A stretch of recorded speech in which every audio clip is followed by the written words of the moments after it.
दूसरी सुबह। उस वक्त जागा जब महाराज जय किशन जोर जोर से दरवाज़ा बजा रहे थे। मैंने चौंक कर दरवाजे को देखा और फिर आगे बढ़कर उसे खोल दिया। जय किशन महाराज बड़ी परेशानी के आलम में खड़े हुए थे। क्या बात है जय किशन, खैरियत तो है? अनर्थ हो गया महाराज। भगवान, ये सब कुछ क्या हो रहा है महाराज? बहुत बुरा हुआ है। क्या हुआ? मुझे एक लम्हे के लिए खौफ सा महसूस हुआ। मेरे दिल में यही ख्याल गुजरा कि कहीं रात के अमल ने मुखिया लाल को मुश्तिल करके मुसलमानों को कोई ऐसा नुकसान तो नहीं पहुंचा दिया जिसका अजाला करना अब मेरे लिए मुमकिन ना हो। अगर ऐसा हुआ तो वाकई ये मेरी गफलत की वजह से हुआ। मुझे इस तरह आराम की नींद नहीं सो जाना चाहिए था, बल्कि मुखिया लाल को नज़र में रखना चाहिए था। ताहम मैंने खुद को संभाल कर जय किशन से पूछा, तुम मुझे बात तो बताओ किशन। बाहर आइए महाराज, ज़रा अपनी आंखों से चलकर देख लीजिए। मैं जय किशन के साथ बाहर निकल आया। सामने ही एक पत्थर का बुत रखा हुआ था।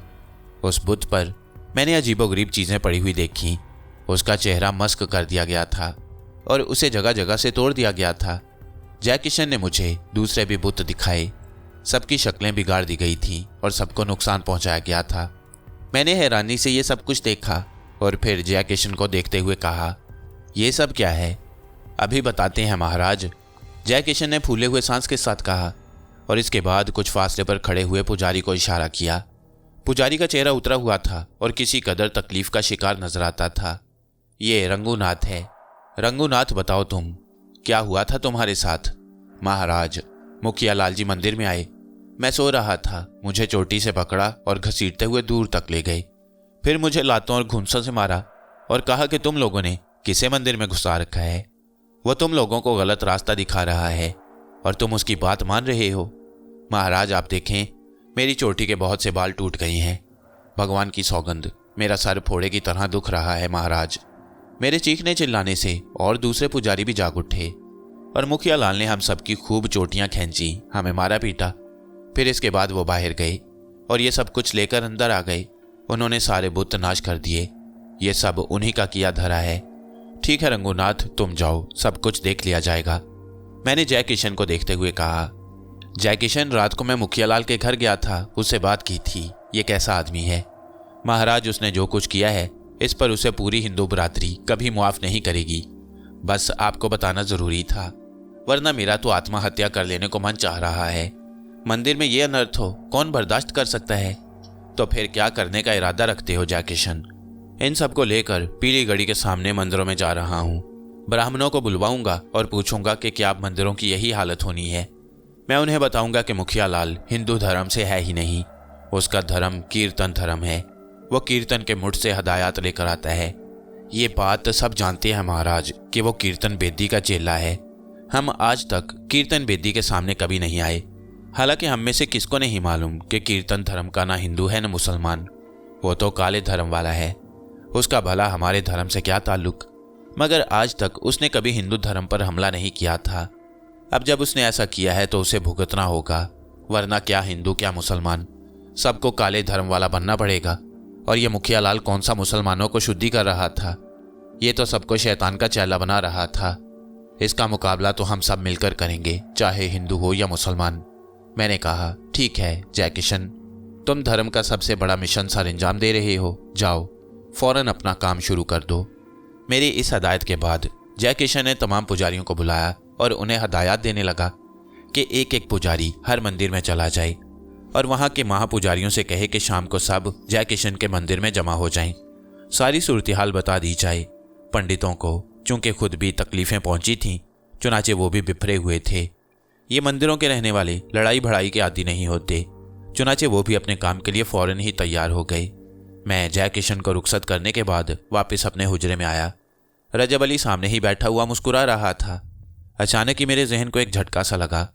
रजब अली को देखकर फ़ौरन ही एक ख्याल मेरे जहन में उभरा और मुझे उसके अल्फाज याद आ गए कि चीफ, इनकी चोटियाँ चूहे की दुम्बों की मानंद होती हैं। अगर इन्हें पकड़कर खींचा जाए तो इनकी कैफियत होगी। और रंगूनाथ ने मुझे जो कुछ बताया था वो रजब अली के अल्फाज से मुताबिकत रखता था। मैंने फटी फटी आंखों से रजब अली को देखा तो उसने कहा, पूरी तफसील बताऊंगा चीफ, तो सुनकर खुश हो जाओगे। मुझे मालूम है कि जय किशन ने तुम्हें क्या दिखाया है, मगर रजब अली, ये सब कुछ तूने किया है। बहुत ज़रूरी था चीफ। बस समझ लो तकदीर ने हमें एक बेहतरीन मौका फराहम किया है। पहले तुम मेरी बात सुन लो, उसके बाद अगर नाराज़ होगे मेरी बात पर तो मैं तुमसे मुआफ़ी मांग लूँगा। मैं सवालिया निगाहों से उसे देखने लगा तो रजब अली ने कहा, बस चीफ, जाहिर है कि तुम किसी मसले में कदम आगे बढ़ाते हो तो मुझ पर यह जिम्मेदारी आयद हो जाती है कि मैं उनके इन और आउट की देखभाल करूं। बस चीफ समझ लो, उसी जज्बे के तहत मैंने मुखिया लाल पर नज़र रखी, क्योंकि भूरी दास से उसकी जो कुछ बातचीत हुई थी उसके बाद इस बात के इम्कानात थे कि मुखिया लाल भूरी दास के खिलाफ कोई कार्रवाई करे। और चूंकि भूरी दास हमारे आदमियों में शामिल हो चुका है, इसलिए चीफ उसके मुफादात की निगरानी भी हमारा फ़र्ज़ है। मैंने मुखिया लाल के करीब रहकर उसकी कार्रवाइयों का जायज़ा लिया। 15 आदमी उसने भी मखसूस किए हैं, बल्कि किए थे, और उनकी एक बहुत ही खुफिया मीटिंग एक ज़ेर ज़मीन इमारत में हुई थी। मुखिया लाल ने उन्हें हुक्म दिया कि रातों रात मुख्तलिफ मंदिरों का रुख करें और उनके दरवाज़ों पर गंदगी और गलाजत डालें। एक आध जगह गाय का सर वगैरह भी काट कर डाल दिया जाए ताकि ये इल्ज़ाम मुसलमानों पर आ सके और फितना व फसाद की एक नई लहर आ जाए। चीफ, उसने इस मंदिर की जानिब रुख इसलिए नहीं किया था कि तुम्हारे बारे में उसे मालूम था। बस जनाब, इसके बाद तो अल्लाह दे और बंदा ले। मुखिया लाल के आदमी फैल गए और उन्होंने अपने सरपंच की हदायत के मुताबिक कार्रवाई का आगाज़ किया। लेकिन जब सबसे पहले मंदिर में 2 आदमी दाखिल हुए और वहां अपनी कार्रवाई करने लगे तो उन्हें पकड़ लिया गया। जानते हो कैसे चीफ? मैंने दिलचस्पी से उसे देखते हुए कहा, बोलता रहे। मैंने उस मंदिर के बड़े पुजारी को सारी तफसील बता दी और मैंने कहा कि अभी चंद आदमी आएंगे और मंदिर में गंदगी फेंकेंगे। चीफ, वो रंगे हाथों पकड़े गए और पुजारियों ने मिलकर उन्हें बांध लिया। इसी तरह से दूसरे मंदिरों में भी हुआ, क्योंकि उन सबको रंगे हाथों पकड़ा गया, इसलिए अब कोई किसी के बारे में कुछ नहीं कह सकता। सबसे ज़्यादा लुत्फ उन 4 आदमियों के साथ पेश आया जिन्होंने एक थान पर बंधी हुई गाय का सर एक झटके से उड़ा दिया और उसे लेकर आगे बढ़े। लेकिन अहाते के मालिक, मेरा मतलब है जिसकी गाय थी, उसने 5-6 आदमियों के साथ ये तमाम कार्रवाई देखी। वहाँ थोड़ा सा झगड़ा भी हुआ, लेकिन चारों आदमी वहाँ पकड़े गए। चारों के चारों कट्टर हिंदू हैं। इस तरह चीफ, मैंने सबको पकड़वा दिया और अब बड़ी ज़बरदस्त ले दे हो रही है। तुमने सोचा होगा कि मैंने ये काम अपनी तफरीह के लिए किया है, मगर चीफ, चूंकि चारों तरफ आग लगानी थी, इसलिए यहाँ भी मैं मुखिया लाल के रूप में खुद पहुँचा और यहाँ मैंने जो कुछ किया है समझ लो वो ताबूत में आखिरी कील है। तो ये है चीफ पूरी तफसील। हाँ, ज़रा इन चोटी बरदारों को जोश दिलाने के लिए मैंने उनकी चोटियों पर भी हाथ साफ कर दिया, मगर कमाल है चीफ, सर पर बीचों बीच ये थोड़े बाल भी कितने मजबूत होते हैं। तुम्हें यकीन नहीं आएगा चीफ, मैंने इन बालों की मदद से उनके भारी भरकम जिस्मों को 10-10 गज तक दूर घसीटा, मगर यह हसरत ही दिल में रह गई कि कोई चोटी उखड़ कर मेरे हाथ में आ जाए। कम वक्त चीखते चिल्लाते तो हैं, चोटी नहीं छोड़ते। मुझे रजब अली की बात पर हंसी नहीं आई। मैं उसे हैरत भरी निगाहों से देखता रहा। वैसे भी इसमें शक नहीं था कि रजब अली की इस बात की दाद ना देना नाइंसाफ़ी होगी। अगर मुखिया लाल का ये काम पूरा हो जाता तो इस वक्त सब कुछ किया धरा खाक में मिल जाता और पूरा शहर एक बार फिर फसादात की लपेट में आ जाता। शायद भूरी दास और उसके आदमी भी इस बार कुछ न कर पाते। लेकिन अब जो आदमी पकड़े गए थे उनके बारे में तमाम लोग गवाही देंगे कि वो कौन है। मुखिया लाल के आदमी साबित हो जाएंगे। इसके बाद मुखिया लाल क्या करेगा? रजब अली उम्मीद भरी निगाहों से मुझे देख रहा था। उसने कहा, चीफ, कुछ बताया जाएगा मुझे कि मेरी इस कार्रवाई को किस निगाह से देखा जा रहा है? ठीक है रजब अली, कायदे का काम किया है तूने। जिंदाबाद चीफ, मैं सही मायनों में अब मुतमईन हुआ हूँ। वैसे तुम बाहर गए थे, क्या पोजीशन रही? मैंने मुख्तसर अल्फाज में रजब अली को जय किशन से होने वाली गुफ्तगू सुनाई और रजब अली ने पुरजोश अंदाज में कहा, अरे चीफ, आज का दिन तो पीली गढ़ी में बड़ा हंगामी होगा। इन सब लोगों को तो कहीं ना कहीं जमा होना ही है। दरअसल मजहब के मामलात में शायद ही कोई ऐसी कोताही बर्दाश्त कर सके। बहरहाल चीफ, ये सब कुछ तो है, लेकिन रंगीनी कहीं नहीं है। अलबत्ता एक बात बताऊं तुम्हें। क्या? उस कमबख्त की 2 बेटियां बहुत खूबसूरत हैं, दोनों की दोनों देखने दिखाने के काबिल। किसकी बेटियां? मुखिया लाल की बात कर रहा हूँ। असल में मैंने उसकी पूरी हवेली का जायजा लिया था। अगर तुम उसकी बीवी को भी देख लो चीफ तो यकीन कर पाओ कि वो 2 जवान बेटियों की माँ है। बिल्कुल पत्थर का बुत मालूम होती है। मेरा मतलब है इतने हसीन नकूश हैं उसके।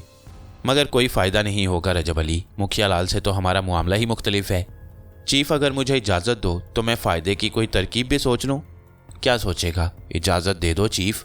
नहीं, अभी तुझे किसी गलत हरकत की इजाज़त नहीं दी जा सकती। एक का नाम प्रेमा है, दूसरी का सुधा। जुड़वा लगती हैं मगर जुड़वा है नहीं। बड़े सादा सादा से नमकीन नकूश हैं। बस चीफ, अगर तुम मना करते हो तो ठीक है। रजब अली ने मेरी आंखों के बदले हुए रंग को देखकर कहा, मैं संजीदगी से आगे के वाकयात के बारे में सोचने लगा। रजब अली ने जो कदम उठाया है बिलाशुबा वो कारआमद साबित होगा और आने वाले वक्त में इससे हमें खातिर ख्वाह नताइज हासिल होंगे। रजब अली को मैंने मजीद मालूमात हासिल करने की इजाज़त दे दी। शाम को 5 बजे तमाम पुजारियों को मंदिर में जमा होना था। जय किशन महाराज इसका इंतज़ाम कर रहे थे। रजब अली ने 4:30 बजे के करीब मुझे रिपोर्ट दी कि शहर की हालत खासी दगरगूं है। हिंदू अब मुसलमानों का झगड़ा तो भूल गए हैं, लेकिन बाज़ जगह बड़ी नुमायाँ तब्दीलियाँ नज़र आ रही हैं। लोग एक दूसरे से माजरतें करते फिर रही हैं। बहुत सी बस्तियों में ऐलान हुआ है कि हिंदू मुसलमान आपस के इख्तलाफ भुला दें। अब तक जो कुछ हुआ उसका अफसोस है। वेरी गुड, इसका मकसद है कि हमारा मिशन कामयाबी से आगे बढ़ रहा है। हाँ चीफ, तुम्हारी इजाज़त के बगैर मैंने आगे कदम नहीं बढ़ाए। मेरा मतलब है मुठ कीर्तन की तरफ। मेरा ख्याल है ये बहुत दिलचस्प मार्का रहेगा। रजब अली, इस कार्रवाई में हम कदम ब कदम आगे बढ़े हैं। मेरे ख्याल में यह तरीका बहुत मुनासिब रहा है, वरना कीर्तन बैदी इन लोगों की आपस की लड़ाई से फ़ायदा उठाता और बहुत खूनरेजी हो जाती। अब तक की तमाम कार्रवाई में तेरा ये कारनामा सबसे शानदार रहा है। अमा चीफ, रजब अली हैं ही शानदार। वो तो बस यूं कहो कि आगे कुछ नहीं कह सकते। 5 बजे से मंदिर के छोटे से सेन में पुजारियों की आमद शुरू हो गई। जय किशन महाराज सबका स्वागत करने लगे।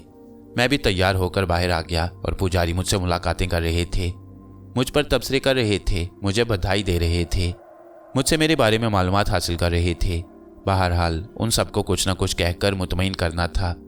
तकरीबन तमाम ही आने वालों ने मंदिर में मौजूद बुतों की दुर्गत देखी थी और बुरी तरह बिफर गए।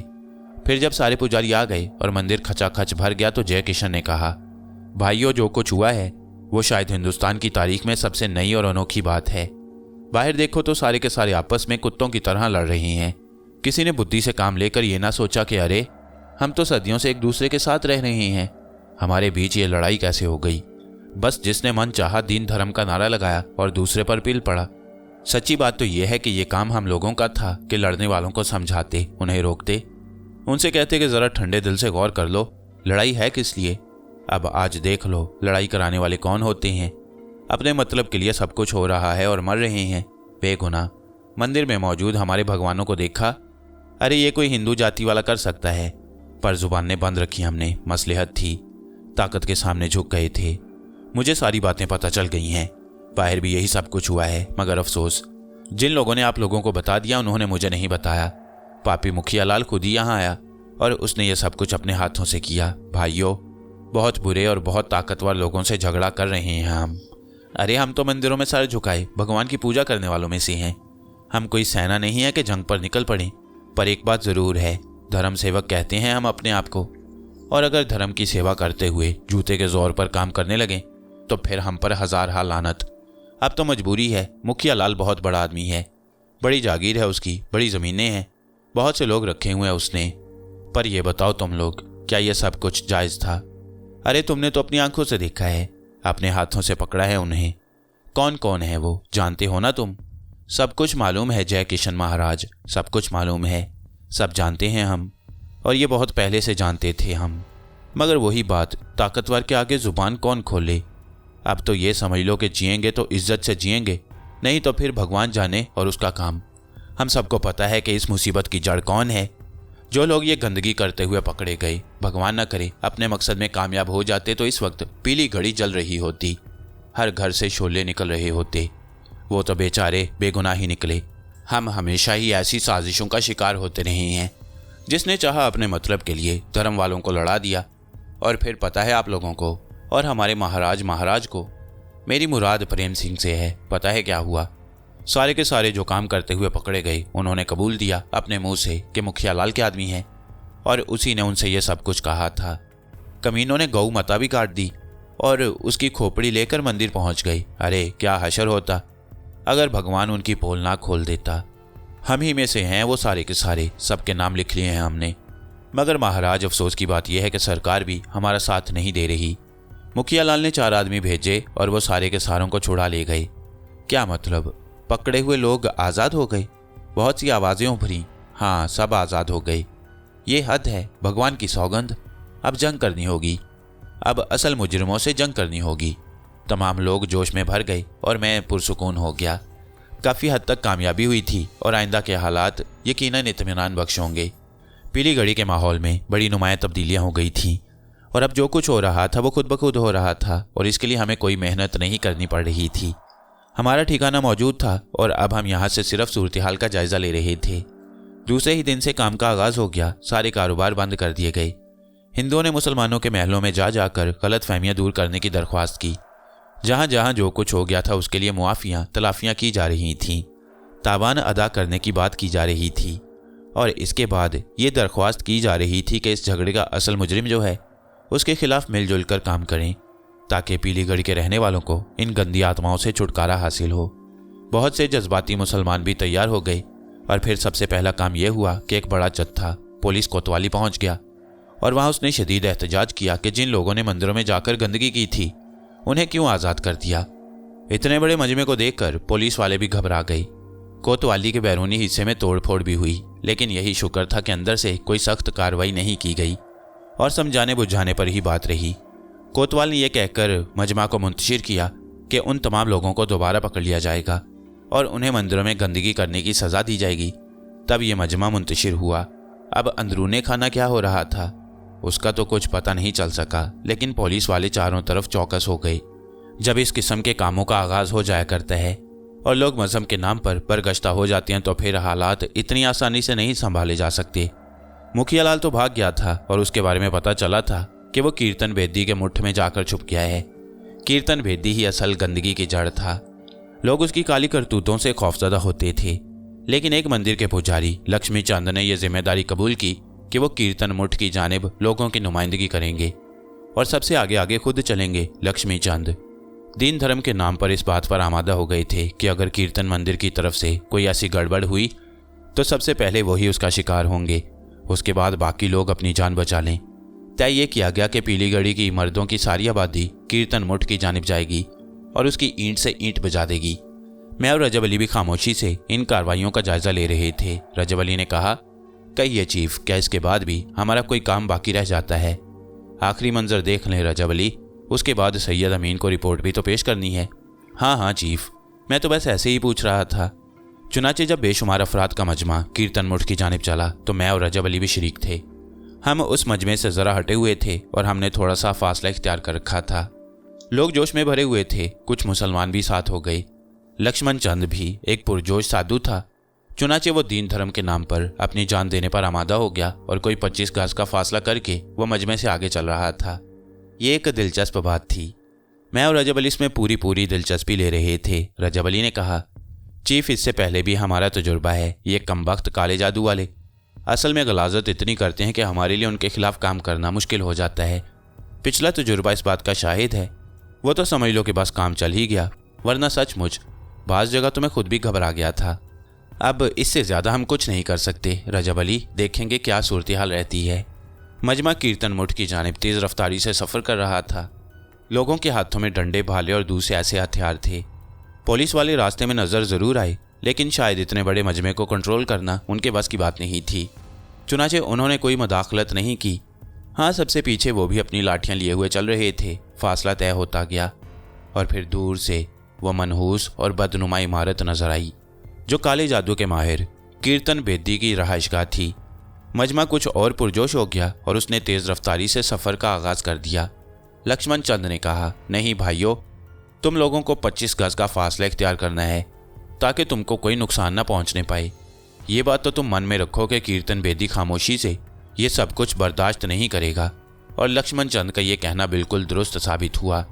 अभी उसके अल्फाज ख़त्म हुए ही थे कि अचानक सामने ज़मीन पर कोई काली काली शय नज़र आई जो अचानक ही ज़मीन से नमूदार हुई। काले रंग की ये अजीबोगरीब चीज़ बहुत दूर तक फैली हुई थी।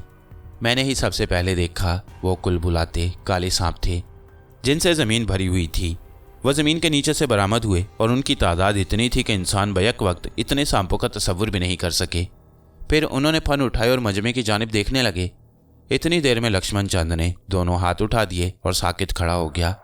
सांप लहरा रहे थे और यूं महसूस होता था जैसे अब चंद ही लम्हात में वो आगे बढ़ने वाले हों। रजब अली ने भी अंदाज़ा लगा लिया और बोला, चीफ, कार्रवाई शुरू हो गई। हाँ, मेरा ख्याल है मजमे के पांव उखड़ जाएंगे। चीफ, कुछ करूं? कर सकते हो, कोशिश की जा सकती है, रजब अली बोला और मैं खामोश हो गया।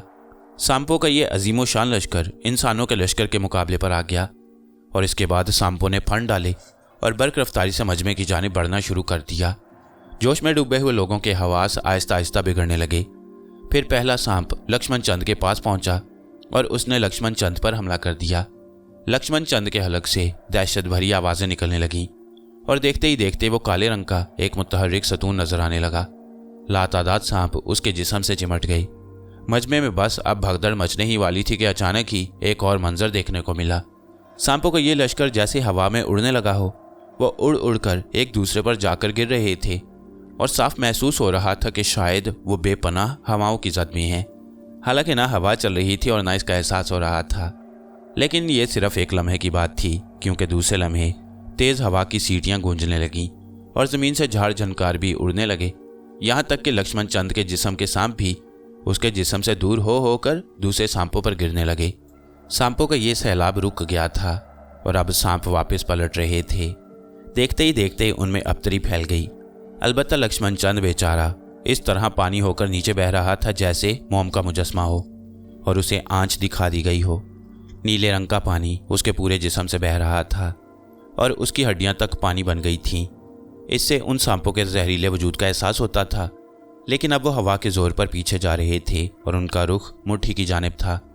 मजमे में फिर जोश पैदा हो गया। लोग अपनी अपनी पसंद के नारे लगाते हुए, अपने देवी देवताओं को पुकारते हुए फिर कीर्तन मुठ की जानिब दौड़े। लेकिन एक और मंजर भी देखने को मिला। उड़ते हुए सांप अपने आप को संभाल कर कीर्तन मुठ के खुले हुए दरवाजे से अंदर दाखिल हो गई और दरवाज़ा सांपों से अट गया। लेकिन दूसरा मंजर उससे भी ज़्यादा दिलचस्प था। वो ये कि मुठ के दूसरे दरवाजे से बहुत से अफराद निकल कर बाहर भागे और देखने वालों ने उन्हें फ़ौरन पहचान लिया। सबसे आगे मुखिया लाल था, उसके साथ उसकी बीवी और बेटियां वगैरह। बाकी दूसरे अफराद वो थे जिन्होंने मंदिर में मुखिया लाल के हुक्म से गंदगी फैलाई, लेकिन उन्हें शायद अंदाज़ा नहीं था कि मुठ के पहले दरवाजे से जो सांप घुसे हैं सिर्फ वही हैं या इनके अलावा भी कुछ और हैं। वो बाहर निकलकर दौड़े तो सांपों पर ही उनके पांव पड़े और बिखरे हुए सांप उनके जिस्मों से लिपट गए। उनके हलक से चीखें निकलने लगीं। वो बुरी तरह अपने आप को सांपों की गिरफ्त से छुड़ाने की कोशिश करने लगे। ये एक भयानक मंजर था। रजब अली ने मेरे कान में कहा, चीफ, अफसोस वो दोनों बेचारियां भी मारी गईं। इसका मुझे अंदाज़ा नहीं था कि वो इस तरह निकल भागेंगी। मैंने रजब अली से कहा, रजब अली, क्या तूने ये? हाँ चीफ, काम बन गया। मैंने उन पर तेज़ फूंकें मारी थी और उनमें उभार की हवाओं की ताकत थी। ये मेरा अपना काम था चीफ, मगर वो दोनों, हाय अफसोस, इतनी खूबसूरत थीं कि उन्हें मरना नहीं चाहिए था। सारे सांप कीर्तन मुठ में घुसने की कोशिश कर रहे थे और हैरत की बात यह थी कि उस छोटी सी जगह में ये सारे के सारे समाये जा रहे थे। यहाँ तक कि एक सांप भी बाहर बाकी ना रहा। इसका मतलब था कि इस इमारत में शायद ऐसे ज़मींदोज़ रास्ते हैं जहाँ इन सांपों की खपत होगी। मजमा कीर्तन मुठ से कोई 10-15 गज के फासले पर था कि अचानक ही मुठ के दरवाजे से एक शख्स नमूदार हुआ। बुलंदो बाला कद, लंबे लंबे जट्टाधारी बाल, सीने तक लटकी हुई सफ़ेद दाढ़ी। बुलंदो बाला कद्दो कामत से उसकी शख्सियत इंतहाई शानदार नजर आ रही थी। सफ़ेद धोती और सफ़ेद कुर्ते में मलबूस, और सबसे बड़ी बात यह थी कि वो मेरा शनासा था। मुझे याद बेशक आ गया था, लेकिन यह अंदाज़ा नहीं था कि गुरु जगराजन राज यहाँ पीली गढ़ी में मौजूद होगा और कीर्तन बेदी के साथ ये कार्रवाई कर रहा होगा। जगराजन राज ने दोनों हाथ उठाए और मजमा रुक गया। उसने गूंजदार आवाज़ में कहा, सुनो, मैं कीर्तन बेदी नहीं हूँ, मैं उसका गुरु हूँ। तुम लोग किसी अपने साथ लाए हो, ये तुम्हारी शक्ति तो हो नहीं सकती। अच्छा है, सारे के सारे मरने के बजाय अपने इस गुरु को सामने भेजो जो तुम्हारी सहायता कर रहा है। एक मर जाएगा तो सब ठीक हो जाएगा, वरना तुम सबको मरना पड़ेगा। बताओ तुम्हारा गुरु कौन है? अब मेरे लिए बर्दाश्त करना मुश्किल था।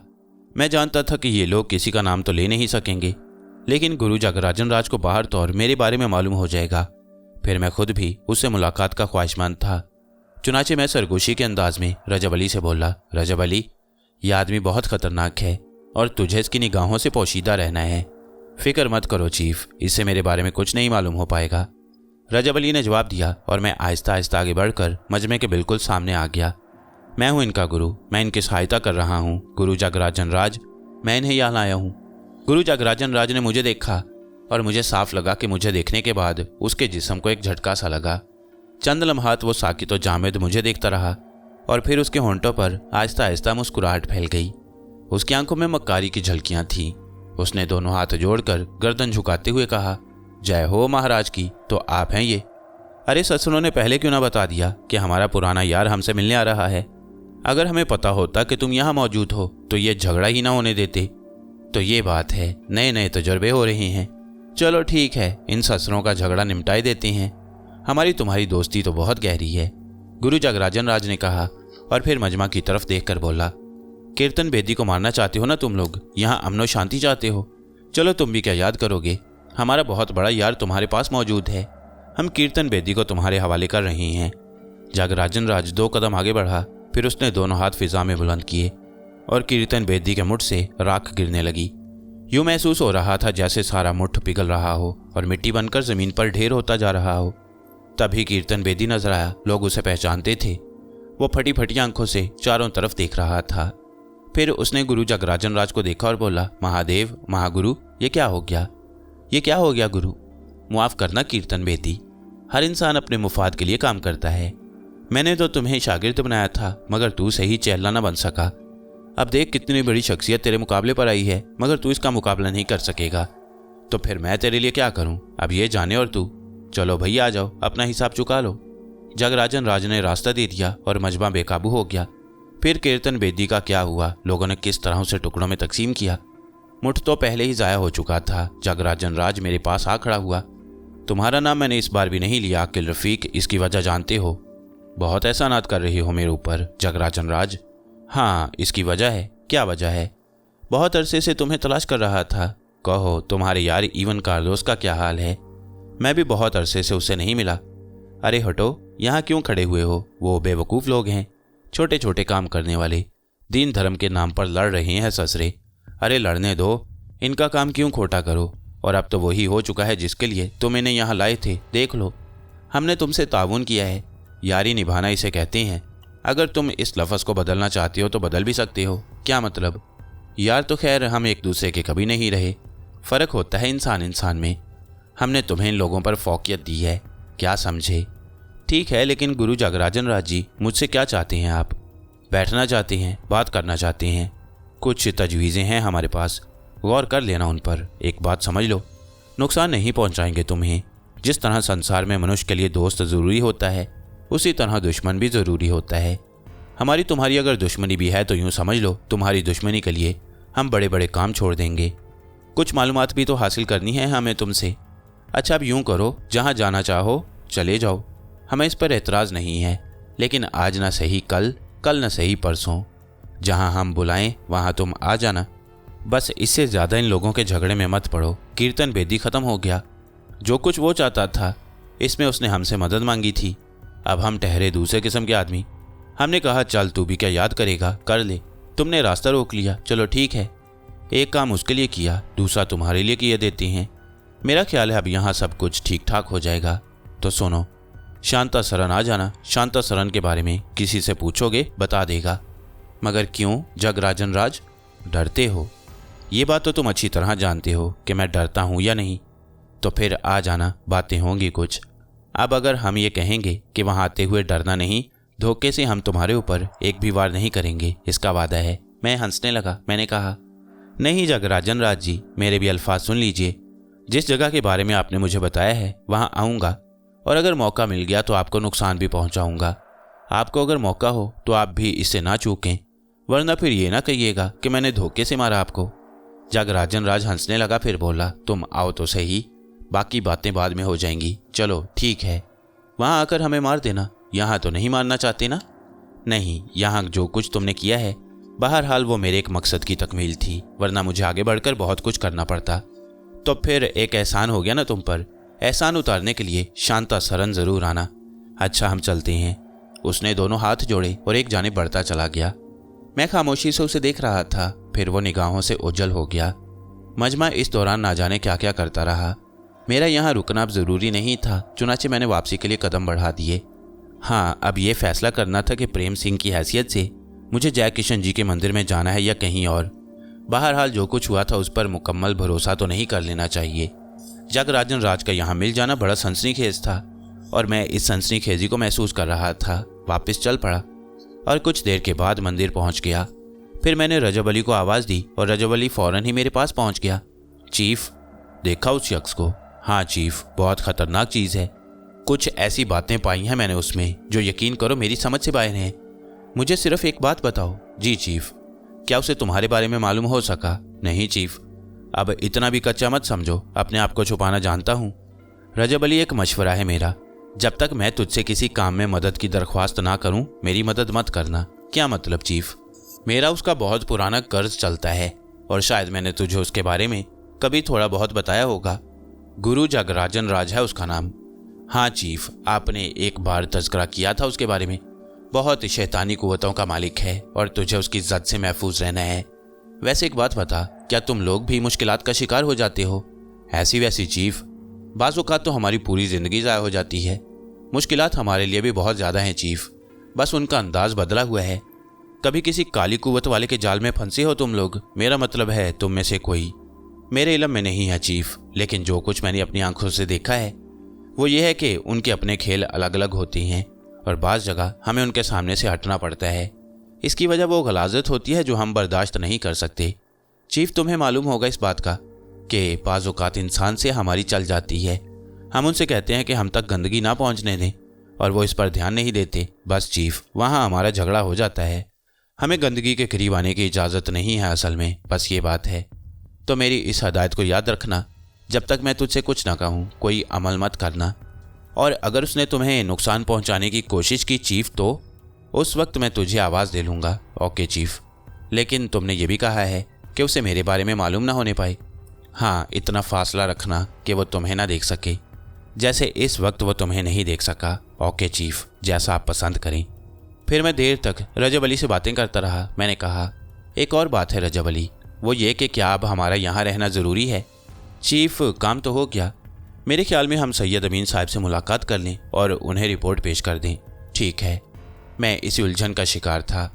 वैसे भी मंदिर में वक्त गुजारना कुछ अच्छा तो नहीं लगता। यही शुक्र है कि कोई और गलत काम नहीं करना पड़ा। चुनाचे रजब अली के मशवरे से हम लोग वहाँ से चल पड़े। रजब अली ही को सैयद अमीन तक पहुँचने का जरिया बनाया। सैयद अमीन साहब हमें देखकर मुस्कुराए और सबसे पहले मुझसे कहा, मियाँ गुस्ल कर लो और रजब अली से भी कहो कि वो भी गुस्ल कराए। बड़े गलीज हो रहे हो, बदबुओं के भभके उठ रहे हैं तुम्हारे जिस्म से, लेकिन कसूर तुम्हारा नहीं है, जाहिर है। ये कहकर वो खामोश हो गए। मैं उनकी बात समझ गया, चुनाचे गुस्ल खाने में दाखिल हो गया और गुस्ल किया। रजब अली भी कहीं ना कहीं चला गया होगा। सैयद अमीन के सामने हम दोनों साथ साथ ही पहुँचे। वो हमारा इंतज़ार कर रहे थे। एक प्लेट में मिठाई ढकी हुई रखी थी, चाय की प्यालियाँ सजी हुई थीं। मुस्कुरा कर बोले, बैठो, ये मिठाई खाओ। तुमने जो कुछ किया है मेरे ख्याल में इंतहाई तसल्ली बख्श है। मेरी तरफ से अपनी कारकर्दगी पर दिली मुबारकबाद कबूल करो। आप मुतमईन हैं सैयद अमीन साहब? हाँ, अल्लाह का शुक्र है कि इंसानों पर से बला टली। इस दुनिया में सभी मासूम आते हैं, बाद में उन्हें इल्म होता है कि उनका ताल्लुक कौन से दीन कौन से धर्म से है, और इसके बाद वो अपने रास्ते पर चल पड़ते हैं। बुराई हर जहन में जन्म ले सकती है, चाहे उसका ताल्लुक किसी भी मजहब से हो। बेहतर ये होता है कि इंसान के हाथों इंसान को नुकसान ना पहुंचे। कोई भी मरता था, कत्ल इंसान का होता था। मेरा ख्याल है अब पीली गड़ी में तवील अरसे तक हिंदू मुस्लिम फसाद तो नहीं होगा, क्योंकि हर शख्स के जहन में एक ही तस्वुर है, वो ये कि फसाद फैलाने वाली काली कुव्वतें थीं, वरना वो तो हमेशा के साथ ही हैं। असल में इस बड़े काम में एक बहुत बड़ा काम यह भी हुआ है कि जहन इस तस्वुर से मामूर हो गए हैं। तो फिर हमें इजाज़त अता फरमाइए सैयद अमीन साहब, अल्लाह की हिफाजत में। हकीम साहब से अगर मुलाकात हो तो हमारा सलाम ज़रूर कह देना, सैयद अमीन ने कहा। यहाँ भी रुकना गैर मुनासिब था, चुनाचे मैंने और रजब अली ने तय किया कि कहीं कोई वीराना अपनाती हैं। रजब अली खुश होकर बोला, वैसे चीफ एक बात बताऊं, मेरी सोहबत का कुछ असर होता जा रहा है आप पर। जाहिर है इंसान बुरी सोहबत को बहुत जल्द कबूल कर लेता है। मैंने कहा और रजब अली हंस पड़ा, फिर बोला, इंसानी ज़ुबान से फ़ायदा उठा रहे हो चीफ। खैर कोई बात नहीं। तुमने क्यों कहा था अपनी सोहबत के बारे में? किसी वीराने को अपनाने की जो बात की थी आपने। ओहो, मगर तेरे सिलसिले में तो ये तज्जिया गलत साबित हो गया है। यार चीफ, कमाल करते हो। एक तो तुम्हारी दोस्ती में अपनी शख्सियत को भुला दिया है हमने, और फिर ऐसी बातें कहने लगते हो। रजब अली बुरा मानने वाले अंदाज में बोला और मैं हंसने लगा। वैसे तो पीली गड़ी में बहुत सी ऐसी जगहें थीं जहां हम क्या कर सकते थे, लेकिन अपने लिए हमने वाकई एक वीराना ही तलाश किया। रजब अली इंसानी शक्ल में मेरे सामने मौजूद था और एक सतून से टेक लगाए बैठा हुआ था। एक बात बताओ चीफ, क्या इन वीरानों में सुकून नहीं है? हाँ, मैं तुझसे इत्तफाक करता हूँ रजब अली, मैंने जवाब दिया। तुम्हारी दुनिया में अफरा तफरी है, बहुत से मसाइल हैं, इंसान से इंसान खौफजदा रहता है, ये वीराने सुकून के अमीन होती हैं। अच्छा खैर, अब ये बताओ खाने पीने का बंदोबस्त करूं? भाई तेरी मर्जी है, तूने मेरा ही डिपार्टमेंट तो संभाला हुआ है। I am your servant chief, don't worry, Rajab Ali ने कहा और फिर खाना लाने में उसे ज़्यादा देर नहीं लगी। रात का खाना सुकून से खाने के बाद हमने अपने लिए एक आरामगाह बना ली। मैं ठंडे फर्श पर लेटकर अब गौर करने लगा कि मेरा आइंदा प्रोग्राम क्या होना चाहिए। अब बार बार ये सोचना कि फ़कीरी की ये ज़िंदगी ज़्यादा दिलकश है या वो दुनिया की तमाम आसाइशें मुझे अजीब लगता था। हज़ारों बार फैसला कर चुका था कि आसाइशों के दरमियान बसर करने से ज़िंदगी पर एक बोझ महसूस होता है। ये अच्छा लगता है कि ना बिस्तर और तकिए की परवाह हो, ना और किसी चीज़ की। बस इंसानों में जाओ, किसी के होंठों की मुस्कुराहटें वापस ले आओ और ज़िंदगी का लुत्फ़ पालो। दिल के वो दरीचे तो बंद ही कर लिए थे जिनमें किसी का तसव्वुर था। उन बंद दरीचों में यादें कैद कर ली गई थीं और ये कुव्वत हासिल हो गई थी अब मुझे कि वो दरवाजे ना खुलने दूं जिससे दुख की हवाएं आती हैं। बहुत देर तक सोचों में गुम रहा, फिर नींद आ गई। दूसरी सुबह रजब अली नाश्ते पर इंतज़ार कर रहा था। गरम गरम हलवा पूरियां सामने रखी हुई थीं। रजब अली ने मुझे देखकर कहा, चीफ बिल्कुल गर्म है, ये पानी रखा हुआ है, बिस्मिल्लाह करके शुरू हो जाओ। तो मुझे खिला खिला कर मोटा कर देगा रजब अली। चीफ जब चाहो डाइटिंग शुरू कर देना। गुड, गोया तुझे डाइटिंग के बारे में भी मालूमात हासिल हो गई। यस चीफ, जिस बस्ती में आप फंसे हो ना, बड़ी जाहिलों की बस्ती है, कोई पढ़ा लिखा नज़र ही नहीं आता। तुम भी मदद नहीं करते चीफ, मैं ज़्यादा से ज़्यादा अंग्रेज़ी सीखना चाहता हूँ। सीख जाएगा यार, दुनिया में और भी बहुत से झगड़े खड़े हुए हैं। नाश्ते के बाद मैंने कहा, रजब अली ये शांता सरन क्या है, इसके बारे में मालूम करना है। मैं जाऊँ चीफ? नहीं तू ना जा, मैं खुद ही कोशिश करता हूँ। और सुन, अब उस वक्त तक अपने वजूद को पोशीदा रखना जब तक कि मैं खुद तुझे न पुकारूं। समझ गया चीफ, हालांकि बात समझ में नहीं आई। मेरा मतलब है वजह नहीं जान सका हूँ इसकी। बताई देता हूँ रजब अली, वह शख्स जिसका नाम गुरु जगराजन राज था और जिसके सामने जाने से उस वक्त भी मैंने तुझे रोका, बहुत आगे की चीज़ है। मैं नहीं चाहता कि तुझे उसके हाथों कोई नुकसान पहुँच जाए। हाँ, जब सूरत हाल नागुज़ीर देखे तो फिर फैसला कर लेना कि तुझे क्या करना है, लेकिन उस वक्त भी मैं तुझे आवाज़ ज़रूर दूंगा और कहूँगा कि रजब अली अब खेल तू संभाल। Okay boss, don't worry, Rajab Ali ने कहा। और फिर जब हम दोबारा आबादियों में दाखिल हो गए तो रजब अली रूपोश हो गया। मैं अब तन्हाई महसूस कर रहा था। बस्ती के हालात देखकर जी खुश होता था। जिस बस्ती को मैंने भूतों की बस्ती की हैसियत से देखा, इंसान एक दूसरे से खौफज़दा, डरे सहमे, दुकानें बंद, कारोबार मुअत्तल। अब वहाँ की ज़िंदगी में पूरी गहमा गहमी नज़र आती थी। यूँ लगता था जैसे लोगों को एक दूसरे से बहुत ज़्यादा मोहब्बत हो गई हो। सारे के सारे खुशो खुरम अपने कारोबार में मसरूफ़। मैंने अपना हुलिया बदल लिया। अब प्रेम सिंह की हैसियत से लोगों के लिए मेरा जानना ज़रूरी नहीं था। एक जगह दो आदमी खड़े हुए थे। मैंने उनसे पूछा कि शांता सरन कहाँ है, तो दोनों मुझे हैरत से देखने लगे। फिर उनमें से एक ने कहा, वो तो यहाँ से बहुत दूर है बाबूजी, आप यहाँ कहाँ आ गए? कितनी दूर है भाई, मुझे वहाँ जाना है, शहर से बाहर है। आपको शांता सरन में क्या काम है? भाई किसी ने मुझे यहाँ भेजा है और बताया है कि शांता सरन चले जाना। क्या तुम मुझे शांता सरन के बारे में तफसीलात बता सकते हो? शांता देवी जो रियासत भंडारी की जागीरदार हैं, उन्होंने यहाँ एक खूबसूरत जगह शांता सरन बनवाया है। यहाँ गर्मियों में बड़ी ठंडक होती है। शांता सरन उस जगह आबाद है जहाँ झरने गिरती हैं। यहाँ से कोई 4 कोस के फासले पर है, मगर वहाँ कोई सवारी नहीं जाती क्योंकि उस तरफ आम लोगों को जाने की इजाज़त नहीं। शांता देवी ने वो इलाका खरीद लिया है और वहाँ सिर्फ एक रास्ता जाता है जहाँ उनका पहरा रहता है। सवारी कोई नहीं जाती वहाँ। नहीं जी, सवारी तो जब जाए ना, जब कोई उधर जाए। वहाँ तो सिर्फ शांता देवी ही आती जाती हैं जब उनका मन चाहता है।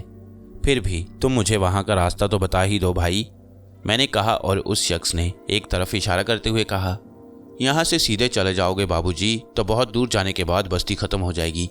तुम बस्ती पर सीधी सड़क पर मत जाना, बल्कि सीधे हाथ पर मुड़ जाना और फिर वहाँ तुम्हें ऐसी पगडंडियाँ मिल जाएंगी जो तुम्हें शांता सरन की जानिब ले जाएंगी। पैदल ही सफ़र किया जा सकता है वहाँ तक, या फिर अगर तुम्हारे पास घोड़ा हो तो। हाँ, तुमने ठीक कहा है, मैंने जवाब दिया और इसके बाद मैं वहाँ से आगे बढ़ गया। कुछ दूर पहुँचकर मैंने सोचा कि रजब अली को आवाज़ दूँ। घोड़े की ज़रूरत पेश आ गई है, लेकिन अब चूंकि खुद ही कह चुका था उससे कि मुझसे दूर रहना, फिर यह भी खौफ था मुझे कि कहीं जगराजन राज मेरी नकलो हरकत से वाकिफ़ ना हो। इसलिए रजब अली को कम अज़ कम इस वक्त मैं नहीं पुकारना चाहता था। जब शांता सरन की जानिब जा रहा था, अलबत्ता एक जगह मुझे कुछ काम दिखाना पड़ा। मेरे पास थोड़ी बहुत रकम मौजूद थी। एक ऐसे शख्स को रोका मैंने जिसे मैंने घोड़े पर जाते हुए देखा था। वह रुक गया और घोड़े से उतरकर मुझे देखने लगा। माफ़ करना भाई, क्या यह घोड़ा तुम्हारा है? मेरा है। क्यों, क्या तुम्हें अपना लग रहा है? कोई बददिमाग आदमी था। बेचोगे इसे? दिमाग खराब हुआ है? घोड़ा देख रहे हो, ये बेचने की चीज़ है। नहीं भाई, बुरा मत मानो, मैं तो ये कह रहा था कि इस घोड़े की मुझे तुमसे ज़्यादा ज़रूरत है। मेरे पास ये थोड़ी सी रकम है, अगर चाहो तो ये ले लो और घोड़ा मुझे दे दो। जा भाई जा, अपना काम कर। पागल ही लगता है मुझे, जानता है मैं कौन हूँ। मेरे ऐसे 5 घोड़े हैं और ये घोड़े मैं शहर ले जाकर दौड़ में दौड़ाता हूँ और हज़ारों कमाता हूँ इनसे। तब ठीक है, मैं समझा तुम कोई गरीब आदमी हो। देखो, मैं घोड़ा तुमसे मुफ्त नहीं ले रहा, ये रकम है मेरे पास, इसे कबूल कर लो और घोड़ा मुझे दे दो। उस शख्स ने घूर कर मुझे देखा, लेकिन बदकिस्मती तो यही थी उसकी। मैंने उसे अपनी आंखों के ट्रांस में ले लिया और इसके बाद भला ये कैसे मुमकिन था कि मेरे पास मौजूद रकम के इवज़ कौन सी खुशी घोड़ा न फ़रोख्त कर देता। यह मुश्किल भी हल हो गई। रजब अली के लिए मुझे शांतसरन पहुंचा देना कोई मसला नहीं था, बस पलक झपकती और वहां पहुंच जाता। लेकिन रजब अली फ़िलहाल मेरे प्रोग्राम से फारिग हो गया। उन लोगों ने जो रास्ता बताया था, मैंने घोड़े को उसी रास्ते पर दौड़ा दिया। वैसे इसमें कोई शक नहीं कि अगर मैं पैदल ही चलता रहता तो ये सफ़र मेरे लिए खासा मुश्किल साबित होता, लेकिन घोड़े ने इसे बिल्कुल आसान बना दिया। फिर दूर ही से मुझे वो आबशार नज़र आ गए जो पहाड़ों की एक चौड़ी दीवार से नीचे गिर रहे थे और उनके अतराफ में ऐसे सब्ज़ाज़ार फैल गए थे जिन्हें हसीन तरीन कहा जा सकता था।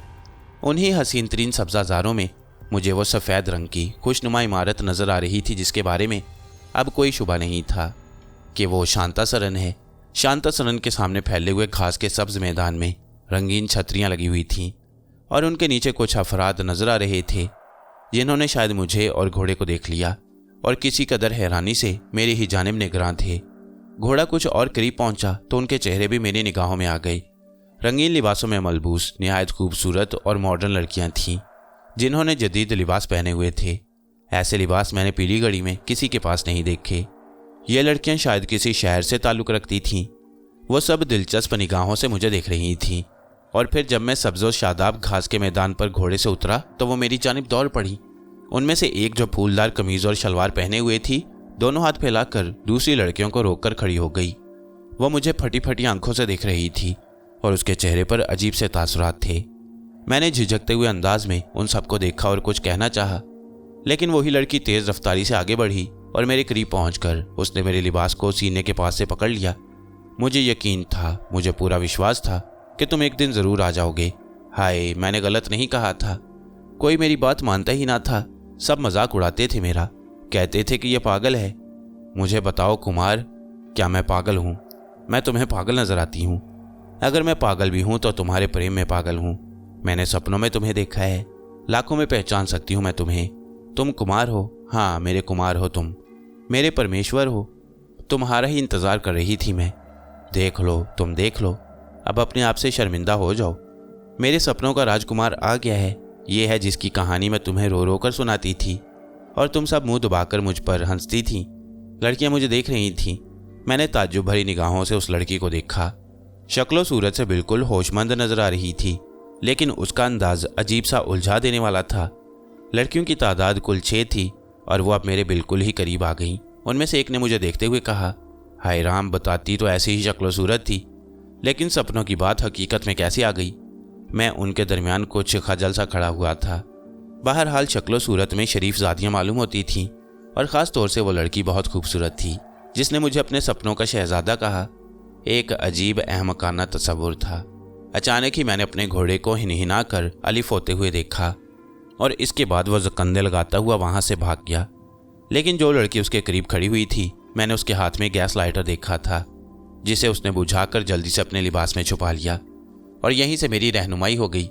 वरना इस बात का एतराफ़ करने में ज़रा भी दिक्कत नहीं महसूस करता कि लड़कियों ने मुझे अहमक बना लिया था। और मैं हैरत से उस लड़की के बारे में सोच रहा था जो मुझसे इजहार इश्क कर रही थी। मेरे जहन में यही ख्याल आया था कि मुमकिन है उसकी कोई जहनी रो ख़राब हो और उसके जहन में ऐसा कोई तस्वुर बसा हुआ हो। लेकिन अब ये लाइटर वाली हरकत देखकर अंदाज़ा हो गया कि शहरी लड़कियां हैं, सितम ज़रीफ़ फितरत रखती हैं और मुझे घिस रही हैं। घोड़ा तो अब इतनी दूर भाग चुका था कि उसे दोबारा हासिल करने का तस्वुर भी नहीं कर सकता था। बहरहाल मैं यहीं आया था और अगर ये शरीफजादियाँ मुझसे लुत्फ़ लेना चाहती थीं तो थोड़ी देर ऐसे ही सही, ये भी क्या याद करेंगी। चुनाचे मैंने अपने चेहरे पर हमाकत के आसार पैदा किए और बौखलाई हुई निगाहों से एक एक की सूरत देखने लगा। फिर हमन्नकों की तरह बोला, मेरा मतलब है प्रेम। प्रेम? हाय, प्रेम ही तो हो गया है हमें तुमसे। तुम्हारे प्रेम में क्या हालत हो गई हमारी राजकुमार, तुम्हें कभी हम पर दया ना आई। राजकुमार, मेरा नाम प्रेम सिंह है। राजकुमार प्रेम सिंह, भगवान ने तुम्हें इस संसार में प्रेम ही के लिए भेजा है। आओ मेरे साथ आओ, मैं तुम्हें प्रेम नगर में उस जगह ले चलूं जहां दो प्रेमियों के बीच कोई नहीं आता। मैंने इधर उधर देखा तो दूसरी लड़कियां बोली, चले जाओ, बेचारी ना जाने कब से पागल हो रही है तुम्हारे लिए। जाओ, चिंता ना करो, हम सब तुम्हारे प्रेम के साथी हैं। चलो, मैंने आहिस्ता से कहा और लड़की ने मेरी कमर में हाथ डाल दिया। ज़रूरत से बहुत ज़्यादा आगे की चीज़ मालूम होती थी। मैं उसके साथ लड़खड़ाते कदमों से आगे बढ़ गया। दिल ही दिल में सोच रहा था कि यकीनन मेरी हदायत के मुताबिक रजब अली आसपास नहीं होगा। अगर होता तो जल भूनकर कबाब हो जाता और यही कहता कि चीफ, ये 420 ही है। जैसे ही तुम्हें एहसास हुआ कि मैं तुम्हारे पास नहीं हूँ तो तुमने अपने काम का आगाज़ कर दिया। रह गया मैं बेवकूफ़ का बेवकूफ़। बहरहाल थोड़ी सी तफरीह में कोई हर्ज नहीं था। लड़की मुझे एक सिमत लिए जा रही थी और मुझे यकीन था कि कोई और हरकत होने वाली है। जिस तरह लाइटर से घोड़े को भगा दिया गया था उसी तरह मेरे खिलाफ भी कुछ होगा, लेकिन ऐसा ही सही। और मुझे ये अंदाज़ा हो गया कि क्या होने वाला है। झरने से बनने वाली छोटी सी नदियाँ जो ज़्यादा गहरी नहीं थी, शांता सरन के अकबी हिस्से से बहती थी और उस नदी ने इस हसीन इलाके को हसीन तरीन बना दिया था। चुनाचे वो मुझे नदी किनारे ले गई। सफ़ेद झरने एक लाइन से गुजर रहे थे और नदी का बहाव अच्छा खासा था। लड़की ने ख्वाबनाक आंखों से मुझे देखा और बोली, मैंने जब भी तुम्हें सपनों में देखा कुमार, इसी जगह इसी पत्थर पर बैठे हुए देखा। आओ, मेरे सपने पूरे कर दो।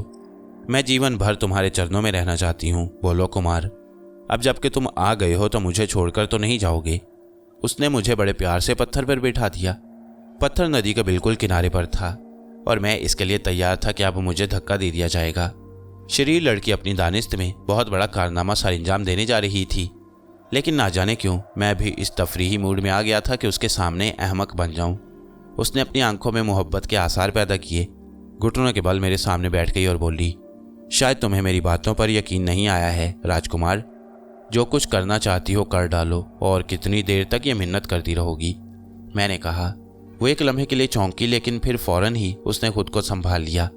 बस राजकुमार, जन्म जन्म से तुम्हारी पूजा करती रही हूँ। ना जाने क्या क्या सोचती रही हूँ तुम्हारे बारे में, लेकिन मेरे और तुम्हारे रास्ते में हमेशा ही कुछ ना कुछ आ जाता है। तो फिर अब मैं आपकी क्या खिदमत कर सकता हूँ देवी जी? मर जाओ मेरे लिए, ताकि अगले जन्म में हम दोनों एक साथ ही पैदा हों, एक साथ ही पले बढ़ें और फिर हमारी राह में कोई रुकावट ना हो। मरने के लिए क्या तरीकाकार इख्तियार करना होगा मुझे? मैंने पूछा। मैं तुम्हारी सहायता कर सकती हूँ, कर दीजिए, मैंने कहा, और अचानक ही उसने मुझे पानी में धक्का दे दिया।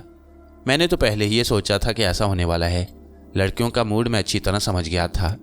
ये भी देख लिया था मैंने कि दूसरी लड़कियां चोरी छुपे वहां आ गई हैं और ये तमाशा देख रही हैं। जैसे ही मैं पानी में गिरा, उनके बेपनाह कह के फिजा में उभरे और इसके बाद वो लड़की जो मुझसे इजहार इश्क कर रही थी वहां से रफू चक्कर हो गई। ये नदी बिल्कुल बेजरर थी, ऐसी कोई मुश्किल नहीं थी इसमें गिरते हुए, सिवाय इसके कि पानी ठंडा था। जाहिर है बर्फ़ का पानी पिघल रहा था। मुझे सर्दी बेशक लगी, लेकिन मैं बाहर निकल आया। लड़कियों का अब दूर दूर तक पता नहीं था। मैंने एक ठंडी सांस ली। मेरे लिबास से पानी बह रहा था, सारा लिबास खराब हो गया था। किसी न किसी तरह चलता हुआ आगे बढ़ा। जूतों में पानी भर गया और वो छप्पर छप्पर कर रहे थे। मैं एक बार फिर सामने वाले हिस्से में आया। तभी मैंने दो मुलाजिमों को देखा। दोनों मुझे देखकर ठिठक गए और अपनी जगह रुककर आंखें फाड़ फाड़ कर मुझे घूरने लगे। फिर वो संभल कर तेजी से मेरे करीब आए और उन्होंने मुझे गौर से देखते हुए कहा, पानी से निकले हो? हाँ। कहाँ से बहते हुए आए हो? कहीं से नहीं, बस यहाँ आने के बाद पानी में गिर पड़ा हूँ। यहाँ अंदर कैसे आ गई? गुरु जगराजन राज का बुलाया हुआ हूँ, मैंने जवाब दिया और दोनों एकदम मुअद्दब हो गई। गुरुजी ने आपको बुलाया है महाराज, क्षमा कर दीजिए। मगर ये आपका लिबास? कहाँ ना पानी में गिर पड़ा था। तो फिर क्या? अगर गुरुजी मौजूद हैं तो उन्हें मेरी आमद की इतला दो और मुझे उनके पास ले चलो, मैंने जवाब दिया। आइए महाराज। और मैं उनके साथ चलता हुआ आगे बढ़ने लगा। दोनों मेरे हुलिये पर अपनी हंसी रोक रहे थे। फिर एक दरवाजे से गुरु जगराजन राज अंदर दाखिल हुआ। वही मखसूस हुलिया, कमबख्त की पर्सनैलिटी बड़ी शानदार थी। बुलंदो बाला कामत, सफ़ेद धोती, सफ़ेद बालों के साथ वो इतना पुरवकार नजर आता था कि इंसान एक निगाह देखे तो मरूब हो जाए। उसने मुझे देखा और हैरत से चौंक पड़ा, फिर आहिस्ता आहिस्ता बढ़कर मेरे करीब आ गया। अरे, ये तुम्हारे कपड़े भीग रहे हैं पूरे के पूरे। हाँ, नदी के रास्ते आया था। नदी के रास्ते? क्यों? बस ऐसे रास्ते मुझे पसंद हैं। बात कुछ समझ में नहीं आई, क्या कह रहे हो? घोड़े पर आया था। जाहिर है ये जगह ऐसी नहीं है कि आदमी किसी और जरिए से आ सके। हाँ, शांता सरन इस तरह बनवाया गया है कि आम लोग वहाँ न पहुँच सकें। बहरहाल आपने बुलाया था जगराजन राज जी, मैं हाजिर हो गया। वो तो ठीक है, लेकिन मेरी समझ में वाकई कुछ नहीं आया। अब ये बताओ, तुम्हें परेशानी हो रही होगी, आखिर तुम पानी में कैसे जा गिरे? घोड़े पर आया था, बताया ना आपको। घोड़ा सीधे रास्ते ले जाने के बजाय उल्टे रास्ते पर चल पड़ा और फिर उसने मुझे पानी में फेंक दिया। अरे, ये तो बहुत बुरा हुआ। अब तुम्हारे लिए कपड़ों का बंदोबस्त करूं पहले? रहने दीजिए, आपका कालीन और सोफा तो खराब हो चुका है, उसकी तुम चिंता ना करो, मैं अभी लिबास मंगवाता हूँ। रहने दीजिए गुरुजी। नहीं नहीं, लिबास बदल लो। गुरु जगराजन राज ने एक मुलाजिम को बुलाया और उससे कहा, महाराज के लिए जो भी कपड़े मिलें लेकर आओ। आप इस कमरे में चले जाइए, कपड़े मैं पहुंचा देता हूँ। मैंने एक ठंडी सांस ली और इसके बाद इसके लिए भी तैयार हो गया। बहरहाल लड़कियों ने शरारत की थी। मुलाजिम मेरे लिए कुर्ता और पायजामा ले आए जो मेरे जिस्म से बिल्कुल मुताबिकत रखता था। मैंने उसे पहन लिया और जगराजन राज ने मुलाजमों से कहा कि इन कपड़ों को सुखाकर इस्त्री करो और इस्त्री करने के बाद यहाँ पहुँचा दो। मुलाजिम कपड़े लेकर निकल गई। मैं मुस्कुराते हुए जगराजन राज से बोला, जी महाराज, वैसे आपका सोफ़ा ख़राब हो जाने के लिए क्षमा चाहता हूँ। बेकार बातें मत करो, ये सोफ़े तुम्हारे सामने कोई हैसियत नहीं रखते। शुक्रिया। आपने मुझे क्यों बुलाया था? बताता हूँ आकिल रफ़ीक। बात यह है कि दोस्ती और दुश्मनी बहुत सौ से होती है। मेरे दोस्त भी हैं और दुश्मन भी। तुम्हें मैं अपने दुश्मनों में ही शुमार करता हूँ, लेकिन पहले भी कह चुका हूँ कि बेअक्ल दोस्त से अक्लमंद दुश्मन 1000 दर्जे बेहतर होता है। मैं तुम्हारी कदर करता हूँ आकिल रफ़ीक। तुमने ज़िंदगी को जिस डगर पर चलाया, कम अज़ कम उस पर जमे रहे हो, और अब मैंने तुम्हें जिस आलम में देखा है वो भी मेरे लिए बड़ा ताज्जुब खेज़ है। अच्छा ये बताओ, क्या पियोगे? क्या मंगवाऊँ तुम्हारे लिए? आप जानते हैं मेरे और आपके दरमियान दीन धर्म का रिश्ता है और मैं आपके यहाँ कोई चीज़ खा पी नहीं सकता। राम राम। वैसे के वैसे ही हो। अरे बेवकूफ़ लड़के, क्या रखा है इस दीन धर्म में? बिला वजह अपनी ज़ात पर बोझ लाद लो। इंसान हो, इंसानों की तरह जियो। ये ना करो, वो ना करो, ऐसा ना करो, वैसा ना करो, ये हो जाएगा, वो हो जाएगा। कुछ नहीं होता भाई, बस जीना पड़ता है जैसे भी इंसान जिए। छोड़ो इन बातों को, बताओ क्या मंगवाऊँ तुम्हारे लिए? मुआफ़ी चाहता हूँ जगराजन राज जी, कुछ नहीं खा पी सकूँगा। फिर तो बात ही नहीं बनेगी। बात बन जाएगी। आपने मुझे बुलाया था, मैं ये मालूम करना चाहता हूँ कि किस लिए बुलाया था आपने मुझे। बहुत सी बातें करनी थी तुमसे। अब तुम देखो, यहाँ खेल हो रहा था एक। उस खेल में कीर्तन बेदी ने मुझसे मदद मांगी। मैंने कहा ठीक है, कुछ करने का शौकीन है, कर ले। थोड़ा बहुत सिखाया था उसे, और यकीन करो कोई ऐसी ताकत नहीं थी जो उसे कोई नुकसान पहुंचाती। मैं उसकी पुश्त पर था, मगर जब मैंने तुम्हें देखा तो सच्ची बात है खुदगर्ज हो गया। तुम उससे कहीं ज़्यादा कीमती हो मेरे लिए आकिल रफ़ीक, और इसकी बुनियादी वजह मैं तुम्हें बता दूं, मेरा तुमसे एक रिश्ता है। मैंने अपने आप को बहुत बुलंदियों पर महसूस किया था और उसके बाद खामोश होकर बैठ गया। लंदन में तुमने देखा मेरे बेशुमार पैरोकार थे, हर ख्वाहिश पूरी हो जाती थी मेरी, कोई कमी नहीं थी। तुम आए, तुमसे मुकाबला हुआ, और इस वक्त मैं ये इतराफ़ करने में कोई मुश्किल महसूस नहीं करता कि मुझे तुम्हारे हाथों शिकस्त हो गई। शबलीसियत पहली बार मेरी निगाहों के सामने आई, और जब शिकस्त खाकर मैं फ़रार हुआ तो मुझे बड़ी मुश्किलात का सामना करना पड़ा। उस वक्त मैंने मुश्किलात का मज़ा चखा। जिस तरह इंसान आसाइशों में खुश रहता है ना, तो यकीन करो मुश्किलात का भी एक मज़ा है, और अगर वो मज़ा ना चखा तो फिर उन आसाइशों की कदर कीमत जाती रहती है। ज़िंदगी के दो रुख होते हैं हमेशा, जो 1000 शक्लों में नुमायाँ हैं। अगर तुम एक ही रुख पर चलते रहोगे तो दूसरे रुख का पता नहीं चलता, जबकि दोनों रुख निगाहों के सामने होनी चाहिए, दोनों रुख बरतने चाहिए। यहाँ तुम मेरे गुरु बन गई, तुमने मुझे शिकस्त दी, और मैंने सोचा कि ये तो बहुत बुरा हुआ। गोया मैं भी उन लोगों में से हूँ जो शिकस्त खा सकती हैं आकिल रफ़ीक। वहाँ से मेरी एक नई जद्दोजहद का आगाज़ हुआ। मैंने सोचा कि अपने अंदर वो कमी पूरी करूँ जो बाकी है, जो किसी से शिकस्त खा सकती है। बस इस लाइन पर लग गया। बहुत काम किया मैंने इस दौरान, बहुत से काम किए, और ये तय है कि मेरी जहानत बहुत ज़्यादा है। मैंने अपने अंदर वो कमी पूरी कर ली जो बाकी रह गई थी, और चूंकि शबलीसियत से मेरा एक गहरा ताल्लुक़ कायम हो गया था, इसलिए मैंने इस पर ज़्यादा गौर नहीं किया। इवन कार्लोस इलम में आया। मैं उसके लिए भी तुम्हें ही क्रेडिट देता हूँ। इवन कार्लोस का मिशन मालूम किया मैंने। बड़ी दिलचस्प सूरत हाल थी। बड़ा अजीब काम कर रहा था वो। पागल था, बेवकूफ़ था। भाई ऐसे लोग जो अपनी शक्ति से संसार में अपने लिए आम लोगों से मुख्तलिफ मुकाम हासिल कर सकती हैं, वो इस चक्कर में क्यों पड़ जाती हैं कि दूसरों का भला हो। अरे कौन सोचता है इस संसार में दूसरों का भला। सब अपने लिए सब कुछ करते हैं, मगर ऐसे बाउले भी हैं जो अपना सब कुछ दूसरों पर लुटाने के लिए तैयार रहते हैं, जैसे तुम, जैसे इवन कार्लोस और तुम जैसे बहुत से उल्टे दिमागों वाले। मैंने सोचा कि अच्छा नहीं है किस तरह तुम लोगों को सीधे रास्ते पर लाया जाए, और इसके लिए हमारे और तुम्हारे दरमियान कुछ मार के रहे। तुम्हें पता है उनका, कहीं कामयाबी हुई, कहीं नाकामी, और जहाँ नाकामी हुई वहाँ एक नया सबक सीखा। नेगेटिव और पॉजिटिव शबलीसों के बारे में काम करना बहुत दिलचस्प मालूम हुआ। और तुम्हें यह सुनकर खुशी होगी कि बहुत से पॉजिटिव शबलीस अब नेगेटिव बन चुके हैं, और जिन्होंने इस सिलसिले में हद से ज़्यादा मुदाफ़ियत की उनकी शबलीसियत ख़त्म हो गई। सबसे बड़ा काम मेरा ये है कि मैंने शबलीसियत को ख़त्म करना सीख लिया, और इस सिलसिले में मैं अपने आप को काबिल दाद करार देता हूँ। मैं खामोशी से उसकी बातें सुनता रहा और मुस्कुराता रहा। उसने कहा, क्या तुम इसे एक बड़ा काम करार नहीं दोगे? क्या तुम इस बात पर यकीन नहीं रखते हो कि मैंने शबलीसियत के खात्मे के लिए एक बेहतरीन तरीकाकार दरियाफ्त कर लिया है? हो सकता है मिस्टर जगराजन राज, मैंने रचना कौर का मामला साफ जाहिर करने की कोशिश नहीं की। बिला वजह उस बेचारी को फिर से खतरात पेश आ जाते। हो सकता नहीं है, हो चुका है, और मुआफ़ करना यही तजुर्बा मैं तुम पर करना चाहता हूँ। मुझ पर? हाँ। गोया तुमने मुझे यहाँ इसीलिए बुलाया है गुरु जगराजन राज? हाँ बिल्कुल, ये कोई सोचने की बात ही नहीं है। मगर मैंने ये नहीं सोचा था जगराजन राज जी, मैंने तंज़िया अंदाज में कहा, और जगराजन राज ने एक कहकहा लगाया, फिर बोला, क्या कहा जा सकता है उस बेवकूफ़ी के बारे में? तुम्हें पता है कि हम दोनों एक दूसरे के मद्दे मुकाबिल हैं आकिल रफ़ीक। वो लोग संसार में हमेशा नाकामियों का मुंह देखते हैं जो अपने दुश्मन से होशियार नहीं रहते।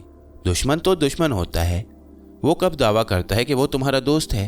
वो कब कहता है कि जब उसे मौका मिला तो वो तुम्हें नुकसान नहीं पहुंचाएगा? फिर उस पर भरोसा क्यों कर लेते हो तुम लोग? ज़रफ़ भी एक चीज़ होती है, हमारे यहाँ नहीं होती।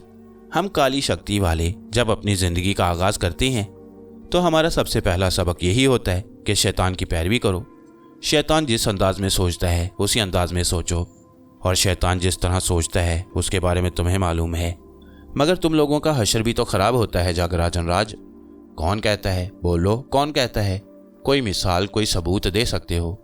ताज़ा तरीन सबूत कीर्तन वैदी का है। कीर्तन वैदी कुत्ते की मौत मारा गया। अरे किसकी बात करते हो? वो जो दूसरों के कांधों पर हाथ रख कर चले, जिसके अंदर अपने पैरों में खड़े होने की कुव्वत ना हो, उसका यही हशर होता है। संसार में जो भी काम करो सोच कर करो, और उसे अपने बल पर करो और मुकम्मल करो।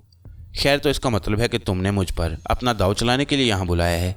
मैंने कीर्तन वैदी को तुम पर भींट इसलिए किया, भींट चढ़ा दिया मैंने उसे तुम पर, वरना आगे चलकर वो काम का आदमी बन सकता था। तो फिर ठीक है, अब मेरा यहाँ रहना बेकार है। मैं चलता हूँ, और अगर तुम चाहो तो मैं यहाँ पीली गड़ी में रुक कर तुम्हारी कुव्वतों का इंतज़ार करूँ। तुम यकीनी तौर पर जो कुछ कर रहे हो उस पर अमल करके दिखाओगे। फिर वही बेवकूफ़ी की बात, अरे बाबा कोई हाथ आकर हाथ से निकल जाए तो क्या वो दोबारा हाथ लग सकता है? क्या मतलब है तुम्हारा? महाराज आकिल रफ़ीक, मेरे दिए हुए कपड़े पहने हुए हो, अपने कपड़े भी ना लोगे क्या?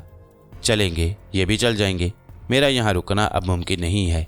डर गए शायद, जगराजन राज ने कहा, और मुझे गुस्सा आ गया। मैंने उसे घूरते हुए कहा, देखो जगराजन राज, अपने आप को इतना ताकतवर समझ लेना मेरे ख्याल में हमाकत है।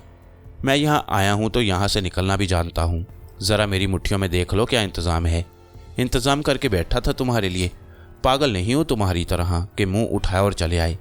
उसने कहा, और मेरी निगाहें बेख्तियार उसकी मुट्ठी की जानिब उठ गईं। उसकी दोनों मुट्ठियाँ बंद थीं। उसने अपने हाथ फिजा में बुलंद किए, उन्हें अजीब से अंदाज में लहराया, और अचानक ही मेरी जानिब रुख करके दोनों हाथ खोल दिए।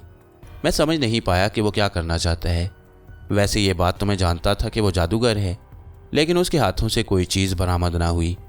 मैं एक लम्हे तक ताज्जुब से उसे देखता रहा, और अचानक ही मुझे एक एहसास हुआ। मेरे जिस्म के मुख्तलिफ हिस्सों पर बोझ आ पड़ा था। मैंने उस बोझ को महसूस किया तो मुझे अंदाज़ा हुआ कि कुछ नादीदा जंजीरें हैं जो मेरे हाथों और पैरों से लिपट गई हैं। मैं दर हकीकत उन नादीदा जंजीरों में जकड़ गया था। उनकी खनखनाहट भी अब मेरे कानों में गूंजने लगी थी। लेकिन वो मुझे नजर नहीं आ रही थी। मैंने गुस्सीली निगाहों से जगराजन राज को देखा और कहा, हाँ, मैं अपनी इस हमाकत को तस्लीम करता हूँ जगराजन राज, के मैंने ये नहीं सोचा कि अब तुम इतने नीच हो गए हो। शक्ति तो इंसान को ज़रफ़ देती है, जिस कदर उसके अंदर ताकत पैदा होती जाती है वो बाज़रफ़ हो जाता है। लेकिन काली शक्ति का असूल मुझे नहीं मालूम था। यही तो बेवकूफ़ी हुई तुमसे, ये असूल तुम्हें मालूम होना चाहिए। काली शक्ति से टकरा रहे हो और काली शक्ति के पैरोकारों के बारे में ये बात मालूम नहीं है तुम्हें कि उनका अंदाज़े फ़िक्र क्या है। तो अब तुमने गोया मुझे इन जंजीरों में जकड़ लिया। हाँ, बंध गए तुम, बुरी तरह बंध गई हो। मैं इन्हें तोड़ नहीं सकता। मज़े की बात तो यही है, तुम शबलीस हो। तुम्हारी जहनी कुव्वतें इंसानी जहन पर असरअंदाज हो सकती हैं। हो सकता है तुमने और भी बहुत कुछ तजुर्बात कर लिए हों, बेजान चीज़ों पर भी तुम अपनी जहनी ताकत आजमा सकते हो। लेकिन जो किया है ना मैंने तुम्हारे साथ, ये कोई मामूली काम नहीं है। इस पर मेरी गहरी रिसर्च है। तुम अपनी जहनी कुव्वतों से इन जंजीरों को तोड़ नहीं सकोगे। मैंने दिल ही दिल में सोचा कि बेटे, हो सकता है अपनी जहनी कुव्वतों से इन जंजीरों को ना तोड़ सकूं, लेकिन तुझे मालूम नहीं कि मेरा एक ऐसा यार मौजूद है जो इन जंजीरों को क्या तेरी भी मिट्टी खराब कर दे, अगर मैं उसे इजाज़त दे दूं। लेकिन एहतियात अच्छी चीज़ होती है। जगराजन राज से हर किस्म की बुराई की तवक्को रखी जा सकती थी और मैंने रजब अली को मना कर दिया था कि जब तक मैं उसे आवाज़ ना दूं वो मेरे करीब तक मौजूद ना रहे। जगराजन राज इतना इल्म ज़रूर रखता था कि मैं जिन्नों की कुव्वत से भी वाकिफ़ हूँ। मुझे रजब अली पर इतना एतमाद बेशक था कि वो किसी न किसी तरह इस शैतानी कुव्वत पर काबू पा लेगा, लेकिन वो जिस किस्म का जिन था उसमें शरारत और खलंडरापन बहुत ज़्यादा था। अंदरूनी तौर पर मुमकिन है वो बहुत ज़्यादा बाइलम ना हो और काले जादू से कोई नुकसान ना उठा जाए। मैंने फ़ैसला कर लिया कि उसे उन लम्हात में इस्तेमाल करूँगा जब सूरत हाल मेरे लिए बिल्कुल ही नागुज़ीर हो जाए। मैंने हाथ हिलाने की कोशिश की, लेकिन इसमें कामयाबी नहीं हुई। तब मैंने कहा, बहरहाल जगराजन राज, तुम्हारे इल्म और तुम्हारी इल्मी कुव्वतों से मैं थोड़ा सा मरूब था और दुश्मनी होने के बावजूद मेरे दिल में तुम्हारी इज्जत थी। तुमने ये बड़ा अच्छा किया कि आज मुझे उस कैद से आज़ाद कर दिया। अब तुम मेरी निगाहों में एक नीच इंसान हो, ना सिर्फ नीच बल्कि कमीने इंसान हो। जगराजन राज ने फिर एक कहका लगाया और बोला, तुम नहीं समझते आकिल रफ़ीक, ताकतवर दुश्मन जब बेबस होकर गालियां देता है तो क्या मज़ा आता है। हो सकता है तुमने भी कभी ऐसा मज़ा चखा हो, लेकिन मैं इस वक्त लुत्फ़ ले रहा हूँ। अब क्या करोगे तुम? कुछ नहीं। तुमने अभी कहा था ना कि दीन धर्म के नाते तुम मुझे मलीज समझते हो। क्या कुछ खाओगे पियोगे नहीं मेरे यहाँ? मैं तुम्हें अपना मेहमान रखूँगा और तुम्हें मेरे यहाँ खाना पीना पड़ेगा। पहले तुम्हारा ईमान टूट जाएगा, उसके बाद दूसरी बातें करेंगे। देखेंगे कि आगे हमारे तुम्हारे ताल्लुकात कैसे रहती हैं। आओ चलो, उठो अब मेरे साथ, मैं तुम्हें अपनी कारकर्दगी दिखाऊं।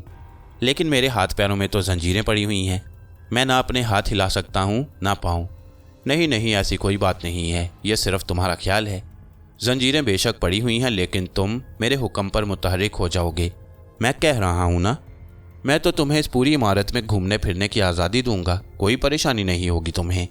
अब इतना बुरा आदमी भी नहीं हूँ जितना तुम समझ रहे हो। मेहमान बेशक मेहमान ही होता है, छोटे मोटे चक्कर तो चलते ही रहते हैं। आओ उठो। मेरा जहन मेरे काबू में था, हाथ पांव अलबत्ता मैंने उन जंजीरों की वजह से बंधे हुए महसूस किए, लेकिन अब जब उसके इशारे पर मैंने हाथ पांव हिलाने की कोशिश की तो जंजीरों की खड़क बेशक सुनाई दी, लेकिन वो बंदिशें महसूस नहीं हुई जो मुझे चलने फिरने से रोक दें। मैं उठ खड़ा हुआ। आओ, उसने मुझसे कहा और मैं उसके साथ बाहर निकल आया। मुझे एक अजीब सी उलझन भी हो रही थी। कोशिश करना चाहता था इन बंदिशों से आज़ाद होने की, लेकिन अगर ये कोशिश मैंने अभी की तो इससे बाकायदा मुकाबला शुरू हो जाएगा। ज़रा थोड़ा सा अपने आप को जहनी तौर पर संभाल लूँ, कुछ तजुर्बे कर लूँ खुद पर तो बेहतर रहेगा। हालांकि मेरा एक शोबा महफूज था अभी, लेकिन उसे इंतहाई हालत में इस्तेमाल करूँगा। मैं उसे जगराजन राज के इल्म में नहीं लाना चाहता था। वो बाहर निकल आया। अजीम शान इमारत बेमिसाल हैसियत रखती थी। वह मेरे साथ लॉन पर चहलकदमी करने लगा, फिर बोला, जंजीरों का वजन महसूस हो रहा होगा, चलने फिरने में कोई दिक्कत नहीं लग रही होगी, गलत तो नहीं कह रहा मैं? हाँ ठीक कह रहे हो। ये जगह कैसी लगी तुम्हें? शांता सरन अपनी जगह एक बिल्कुल ही अलग हैसियत रखता है, तुम्हें यकीनन ये जगह पसंद आई होगी। हाँ, क्या ये तुम्हारी अपनी इमारत है? अरे बहुत कुछ अपना है, जिस चीज़ को चाहा अपना लिया। हमारे लिए क्या मुश्किल है? शांता सरन असल में हमारे एक चेले राजा प्रीतम सिंह की मलकियत है। प्रीतम सिंह भिंडारी का राजा है। भिंडारी भी यूं समझ लो एक तरह हमारी ही रियासत है। हमारा चेला है, ऐश करता है, जिसने हमसे ताल्लुक कायम किया, ऐश ही ऐश होते हैं उसके। अलबत्ता उसकी धर्म पत्नी महारानी भंडारी ज़रा टेढ़ी थी, अपने पति को भी हमारे खिलाफ भड़काती रहती, जबकि उसका पति मन से हमारा चेला है और हमारे हर हुक्म पर आंखें झुका दिया करता है। इस बार हम महारानी जी को यहाँ ले आए और उनसे कहा कि वो एक जाप करें। इन दिनों वो यहाँ जाप कर रही हैं, यहाँ इस इमारत में। हाँ चलो आओ, तुम्हें वो भी दिखा दूँ।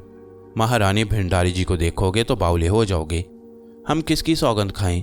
10-20 लाख औरतों में एक है, 4 बेटियों की माँ है और चारों बेटियां जवान हैं। मगर बेटियां तुम ये समझ लो उसके चरणों की धूल भी नहीं है। मुझे वो 4 लड़कियां याद आ गईं, जिनमें से एक ने मेरे साथ शरारत की थी। बड़ी मॉडर्न किस्म की लड़कियां थीं। इसका मतलब है कि वो रानी भंडारी की बेटियां हैं। बहरहाल इस शैतान ने ना जाने क्या क्या जाल फैलाए हुए हैं। उसके इशारे पर मैं उसके साथ चल पड़ा। एक बार दिल में फिर शुक्र किया था कि रजब अली मेरे पास मौजूद नहीं है। बहरहाल मेरे अहकामात की पाबंदी उस पर फ़र्ज थी, क्योंकि वो एक गुलाम की हैसियत से मुझे बख्शा गया। ये अलग बात है कि मेरा गहरा दोस्त बन चुका था। मेरी हदायत के बगैर कितनी ही दोस्ती क्यों ना हो, वो कोई अमल नहीं कर सकता था। मैं उसके साथ चलता रहा। वो उस इमारत के बिल्कुल अकबी हिस्से में आ गया। यहाँ एक छोटी सी जगह बनी हुई थी जिसे कमरा नहीं कहा जा सकता, बस दीवारें उठाई गई थीं। छत ढलान शक्ल में ज़मीन तक जाती थी और उसमें एक मजबूत दरवाज़ा लगा हुआ था जिसमें ताला पड़ा हुआ था। उसने जेब से चाबी निकालकर दरवाजे का ताला खोला, फिर दरवाज़ा खोला और मुझे अंदर आने का इशारा किया। मैं उस तारीख दरवाजे में अंदर उतर गया। फ़ौरन ही एहसास हो गया था कि सीढ़ियाँ हैं, लेकिन मुझे चलने में कोई दिक्कत नहीं हो रही थी। अलबत्ता सीढ़ियाँ बड़ी गहराई तक चली गई थीं। हम खासी गहराई में उतर गए। घोर तारीकी फैली हुई थी। यहाँ आने के बाद जगराजन राज ने अचानक ही शायद बिजली का कोई बटन दबाकर रोशनी कर दी और अतराफ में मुकम्मल रोशनी फैल गई। तब मैंने वहाँ रानी भंडारी को देखा। कमबख्त, जगराजन राज का कहना बिल्कुल दुरुस्त था। औरत थी कि क़यामत। हुस्न जमाल का एक ऐसा शाहकार जिसे देखकर इंसान होशो हवास खो बैठे। इतने मुकम्मल नकूश के दिल में गहराइयों तक उतर जाएं। हालांकि अच्छी खासी उम्र थी, लेकिन सही मायनों में यूँ लगता था कि एक मुकम्मल औरत अपनी जिस्मानी दिलकशी और चेहरे के हुस्न के साथ मौजूद है। एक कुर्सी पर बैठी हुई किसी सोच में डूबी हुई थी। हम दोनों को देखकर उसने निगाहें उठाईं। उन आंखों में यासियत और मायूसी के सिवा कुछ नहीं था। हेलो मनोरमा, कैसी हो? जगराजन राज ने कहा, लेकिन उसने कोई जवाब नहीं दिया। खामोश बैठी रही। जगराजन राज हंस पड़ा, फिर बोला, देखो तुम्हारे लिए कौन आया है। बड़ी महान आत्मा है ये, बड़े धर्मात्मा है महाराज। उसने निगाहें उठाकर मुझे देखा और मैं खामोशी से उसे देखता रहा। एक लम्हे तक मुझसे निगाहें मिलाने के बाद उसने आंखें झुका लीं। जगराजन राज ने कहा, मनोरमा, आकिल महाराज को मैं तुम्हारे पास छोड़े जा रहा हूँ। इनका नया नाम रूप कुमार होना चाहिए और ये काम तुम्हें करना है। नहीं जगराजन राज, मुझे तुम्हारे साथ ही वापस चलना है। ना बाबा ना, बला को अपने गले कौन लगाए रखे। कुछ दिन हमारी महारानी भंडारी के मेहमान रहो। पसंद नहीं आई है तुम्हें? अरे भगवान की सौगंध, इन्हें अंदर से देखोगे तो तुम आत्महत्या करने के बारे में सोचोगे, इनसे दूर रहकर। उसने फिर एक कहकहा लगाया और वापसी के लिए मुड़ गया। मैंने भी उसके साथ कदम बढ़ाने चाहे, लेकिन उन नादीदा जंजीरों ने मुझे रोक लिया। बिलाशुबा उसने एक कामयाब चाल चली थी। मैं कैदी तो बन गया था उसका। फिर मैं वहाँ से आगे ना बढ़ा और वो दरवाजे को दोबारा बंद करके चला गया। रानी भंडारी मेरे सामने मौजूद थी। उसने मुझसे कुछ न कहा। मैं खामोशी से अपनी जगह खड़ा रहा और फिर एक सिमत बैठ गया। रानी भंडारी खामोशी से आंखें बंद किए बैठी रही। फिर इस खामोशी से कोफ्त होने लगी तो मैंने उससे कहा, मनोरमा है आपका नाम? उसने चौंक कर आंखें खोली, मुझे देखती रही और दोबारा आंखें बंद कर ली तो मैंने उससे फिर कहा, महारानी मनोरमा, मेरा इसमें कोई दोष नहीं है। अगर आपको जगराजन राज की वजह से कोई तकलीफ पहुंची है तो उस कमीने कुत्ते से मेरा कोई वास्ता नहीं है, बल्कि उसके अल्फाज से आपने अंदाज़ा लगा लिया होगा कि मैं उसका कैदी हूँ। रानी ने निगाहें उठाकर मुझे देखा, फिर कुछ देर देखती रही और एक गहरी सांस लेकर अपनी जगह से खड़ी हो गई। थोड़ी देर इधर उधर टहलती रही और उसके बाद बोली, कौन हो तुम और उसके जाल में कैसे आप फंसे? और वो तुम्हें हिंदू बनाना चाहता है। पहले उसने कभी ये बात नहीं कही थी, मगर आज कहकर गया है कि वो मुझे रूप कुमार का नाम देना चाहता है, लेकिन उसके अल्फाज मैं नहीं समझ सका। हाँ, ये अंदाज़ा बेशक हो रहा है मुझे कि वो मेरा धर्म बदलना चाहता है। कोई दुश्मनी हो गई थी उससे। हाँ, मेरी और उसकी दुश्मनी बहुत अरसे से चल रही है। बावले हो पूरे, उससे दुश्मनी मोल लेने से पहले उसके बारे में मालूमात तो हासिल कर ली होती। थोड़ी बहुत मालूमात है मुझे रानी भंडारी, बाकी मालूमात हासिल करना चाहता हूँ। कैसे? अब कैसे मालूमात हासिल करोगे? तुम जो हो, क्या तुम मुझे उसके बारे में नहीं बताओगी? वैसे मैंने महसूस कर लिया है कि तुम भी यहाँ कैदी हो। इस बात पर मुझे हैरत हुई क्योंकि जगराजन राज ने मुझे ये बताया है कि तुम उसके चेले राजा प्रीतम सिंह की पत्नी हो। क्या तुम्हारे पति को ये बात मालूम है कि जगराजन राज तुम्हें यहाँ ले आया है और यहाँ कैद कर दिया है उसने तुम्हें? रानी भंडारी थोड़ी देर तक उसी अंदाज में खामोशी से टहलती रही, फिर मेरे सामने रुककर बोली, हाथ पांव तो बंधे नहीं हैं तुम्हारे, और यह ज़रूरी भी नहीं है कि वो किसी के हाथ पांव बांध कर रखे। वो अपनी काली शक्ति से हर तरह के काम सार अंजाम दे सकता है, लेकिन शायद मैं उठ नहीं सकता। उठने की कोशिश करो, उसने कहा। मैंने उठना चाहा लेकिन मेरी बंदिशें सख्त थीं। मैं इसमें नाकाम रहा और मैंने अपनी इस नाकामी का इजहार उससे कर दिया। बस क्या किया जा सकता है, मनुष्य बाज़ औक़ात शैतान के चक्कर में इसी तरह पड़ जाता है। पता नहीं भगवान ऐसे शैतान का नाश क्यों नहीं करता। राजा प्रीतम के बारे में पूछा था मैंने तुमसे रानी भंडारी। किसका नाम ले रहे हो? हमारे धर्म में पति परमेश्वर होता है। हमारी ही यहाँ की औरतें होती हैं जो पति के साथ सती हो जाती हैं, लेकिन क्या ऐसे पति के साथ भी जो पति के नाम पर धब्बा हो? भगवान की सौगंध 4 बेटियों की माँ हूँ मैं, और वो बेटियाँ राजा प्रीतम सिंह की हैं, लेकिन संसार में उससे ज़्यादा नफरत मुझे और किसी से नहीं है, यहाँ तक कि जगराजन राज से भी नहीं। तुम अपने पति से नफरत करती हो? हाँ। क्यों? तुम्हें बताना ज़रूरी है? बस मैं भी यहाँ कैदी हूँ, तुम भी कैदी। एक दूसरे से बातें नहीं करेंगे तो क्या करेंगे हम? ठीक है, तुम्हारी मर्जी है, मैंने जवाब दिया और इसके बाद मैं खामोश हो गया। इस बार वो एक तरफ पड़े हुए एक मोटे से गद्दे पर जा लेटी। उसकी जानिब निगाहें भरकर देखना भी एक अजाब ही महसूस होता। हालांकि सफ़ेद साड़ी में मलबूस थी और साड़ी भी ढीली ढाली बांधी गई थी, लेकिन उसके जिस्मानी नकूश थे कि दिलो दिमाग पर सहर तारी कर रहे थे। बदन की हर जुम्बिश एक ऐसे एहसास को जगा रही थी जो पहले कभी जहन तक नहीं पहुंचा। हालांकि कोई पारसा नहीं था, जिंदगी में बहुत से खेल खेल लिए थे, लेकिन अब सूरत हाल बिल्कुल मुख्तलिफ थी। जब से उन लोगों का साथ हुआ था जिन्होंने मुझे नेकी और बदी से सही मायनों में रोशनास कराया, मैंने बुराई से हमेशा गुरेज किया। इस मुजाहिदे से दिल में कुछ पाकीज़ा ख्यालात भी बेदार हो गए थे। बहुत से ऐसे लम्हात को टाल गया था जब जहनी रौ भटक जाए, लेकिन रानी भंडारी बार बार यह एहसास दिल में जगा रही थी, अब सूरत हाल ज़रा गड़बड़ है, बेहतर है कि अपनी रिहाई के लिए कार्रवाई कर ली जाए। चुनाचे मैंने अपने हाथों से उन जंजीरों को टटोला। कमबख्तों का कोई वजूद नहीं मिलता था, लेकिन ऐसी सख्ती थी उनमें कि मेरे हाथ जुम्बिश तक ना कर पा रहे थे, बस उंगलियों से काम ले सकता था। ये जंजीरें मुझे बिल्कुल महसूस नहीं हो रही थीं। एजाज जिस तरह हिल रहे थे, मैंने उन्हें हिला जुला कर उन जंजीरों को तलाश किया, लेकिन वो मुझे नज़र नहीं आईं, ना ही महसूस हो सकीं। फिर मैंने अपनी जहनी क़ुव्वतों को उन जंजीरों पर मरकूज़ कर दिया। यह भी एक तजुर्बा था, जहनों में दाखिल हो जाता था मैं। बाज़ औक़ात बेजान चीज़ों को भी मैंने अपना मुती कर लिया था, लेकिन इस शक्ल में कम अज़ कम वो मेरे सामने होती थी। उनका एक वजूद होता था, यहाँ अदम वजूद का मामला था। फिर मैंने जहनी रो उस जानिब मबजूल की और उन तसव्वुराती जंजीरों का एक खाका जहन में तरतीब देकर उन्हें तोड़ने की कोशिश करने लगा। बहुत देर तक मैं इन कोशिशों में मसरूफ़ रहा, लेकिन जंजीरों का तस्वुर मेरे जहन में बदलता रहा। मैंने हर तरह से कोशिश कर ली कि जिस अंदाज में जंजीरें हुआ करती हैं उसी अंदाज में उनकी कड़ियाँ खोल दी जाएं, लेकिन मैं इस कोशिश में कामयाब नहीं हो सका। बहुत देर तक मैं अपने आप को इस काम में मसरूफ़ रखे रहा, हत्ता कि मेरा दिमाग दुखने लगा, लेकिन मेरी कोशिशें कारगर नहीं हो सकी। जंजीरें मुसलसल मेरे जिस्म से लिपटी हुई थीं। रानी भंडारी भी खामोशी से अपनी जगह बिस्तर पर लेटी हुई थी। उसने करवट बदल ली थी और जब मेरी नज़रें उसके अकब की जानिब उठीं तो मैंने आंखों को मजबूती से भींच लिया। कमबख्त अकब से भी उतनी ही हसीन नज़र आ रही थी कि दिल में फिर वही जुनूनी जज्बात जन्म लेने लगे। अब ज़रा परेशानी लाहक होने लगी और मैं ये सोचने लगा कि मुझे क्या करना चाहिए। क्या रजब अली को बुलाए बगैर काम नहीं चल सकेगा? फिर मैंने अपने तौर पर वही सोचा कि थोड़ा सा इंतज़ार और कर लिया जाए, हो सकता है कोई सबील हो जाए। वक्त गुजरता रहा, फिर अचानक ही इस अजीबोगरीब और वसी हॉलनुमा जगह के एक गोशे से रोशनी फूटी। हालांकि अब अंदर भी रोशनी थी, लेकिन उस तरफ से नज़र आने वाली रोशनी ज़रा तेज़ थी। मैंने वहाँ से एक शख्स को अंदर आते हुए देखा। हाथों में 2 थाल उठाए हुए था। एक में फल चुने हुए थे, केले, अमरूद, सेब, संतरे। दूसरे थाल में पूरी भाजी और तरकारी रखी हुई थी और उसने वो दोनों थाल रानी भंडारी के सामने रखे। फिर पानी भी लाकर रखा और इसके बाद जिस तरफ से आया था उसी तरफ से बाहर निकल गया। रानी भंडारी ने ऐसी खामोशी इख्तियार कर रखी थी कि कमबख्त बोल ही नहीं रही थी।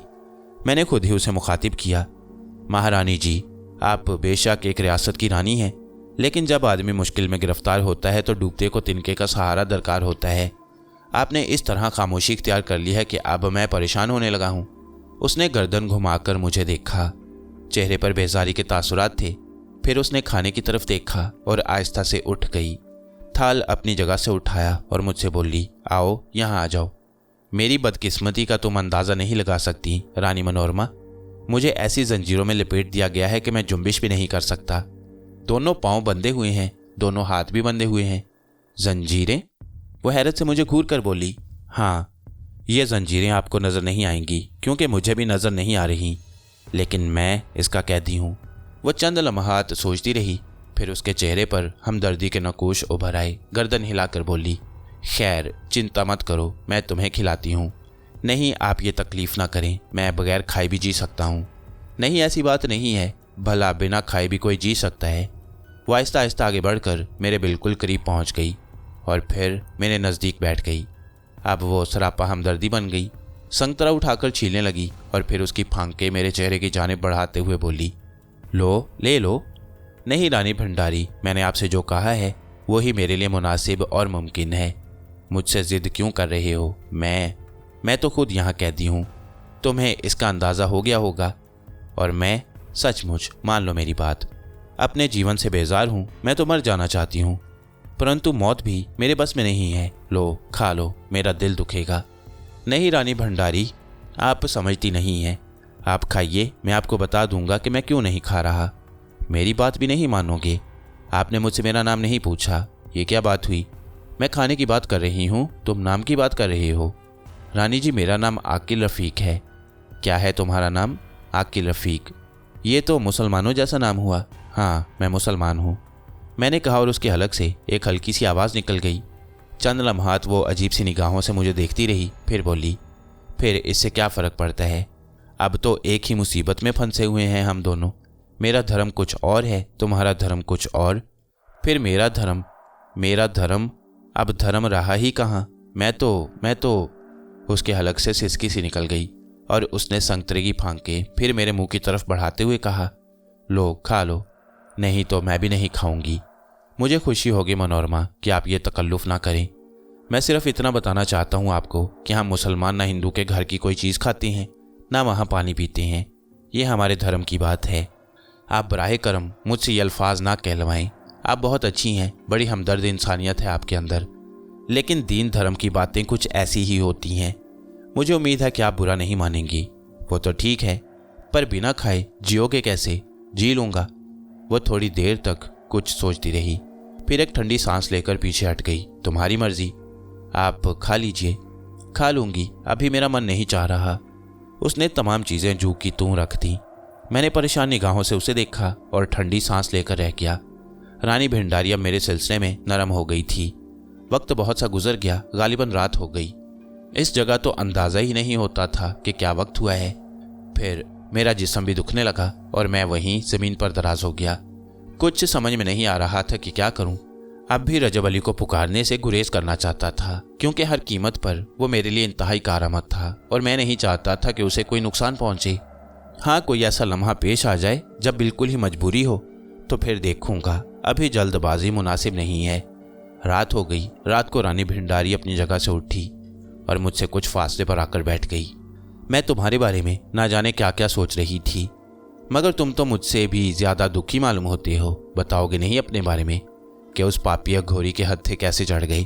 और फिर एक मुसलमान, क्या तुमसे भी वो कोई जाप कराना चाहता है? जाप? मैंने रानी भंडारी को देखकर कहा, हाँ, उसके पास काली बुराइयों के सिवा और है ही क्या। मगर मुझसे तो वो हमेशा से खार खाता है। दुश्मन है पापी मेरा, जिद पर आ गया है। हालांकि मेरी जिद ही क्या थी? क्या आप मुझे अपने बारे में बताना पसंद करेंगी मनोरमा जी? क्या बताऊं आकिल जी, बस यूं समझ लीजिए, भगवान ने बाज़ लोगों की तकदीरें पता नहीं कैसी बनाई होती हैं। मेरी तकदीर भी ऐसी ही है। महाराज प्रेम सिंह से मेरी शादी हुई। मैं भी एक बड़ी रियासत की राजकुमारी थी। माता पिता मुझे भी बहुत चाहते थे, बहुत सी बहनें थी हम। महाराज प्रीतम सिंह का रिश्ता मेरे लिए आ गया, मंजूर कर लिया गया और मेरी शादी उनसे हो गई। महाराज गुणों के राजा थे। जो सारे गुण किसी राजा में हो सकते हैं वो उनमें भी थे। शराब, रक्स, औरत, रेस, जुआ, जितनी बुराइयां हो सकती थी वो भी क्या करते। धर्मपत्नी की हैसियत से मैं घर के गोशे में थी। शुरू में तो वह मेरे लिए ऐसे पागल रहे कि मुझे यूं लगा जैसे संसार में मुझसे ज़्यादा खुश नसीब और कोई ना हो। लेकिन बस थोड़े ही दिन ऐसा रहा। इसके बाद उनका रुख बदलता चला गया और उन्होंने वही सब कुछ दोबारा शुरू कर दिया जो शादी से पहले करते रहते थे। मुझे तो आहिस्ता आहिस्ता ही पता चल सका कि प्रीतम सिंह महाराज गुणों के पक्के हैं और उनके मशगले कुछ और ही हैं। बहरहाल मुझे कोई चिंता नहीं थी। पति की बेरुखी, उनका रंग रलियों में मसरूफ़ रहना संसार की हर औरत को बुरा लगता है। मुझे भी बेशक बुरा लगता था, लेकिन क्या करती, गुजारा तो करना ही था। सो गुजारा करती रही और अपने आप को उस माहौल में ढाल लिया। समय बीतता चला गया और एक बहुत बड़ा समय बीत गया। 4 बेटियां हो चुकी थी मेरी, जवान हो चुकी थीं। लेकिन पता नहीं भगवान को क्या मंजूर था। लोग हमेशा यही कहते थे कि मनोरमा, तुम अब भी अपनी जवान बेटियों से ज़्यादा हसीन हो। अब मैं जितनी हसीन थी मेरा मन ही जानता था। पति से दूर रहती थी, पति के चरण छूने को तरसती रहती। वो मुझे समय ही ना देते और अब तो ना जाने कितना समय बीत गया था कि उन्होंने मुझसे दूरी इख्तियार कर ली। मेरा सारा हुस्न बेकार था मेरे लिए, जब उसे देखने और परखने वाला ही नहीं था। मैं अपने इस हुस्न और जमाल को रोती रहती।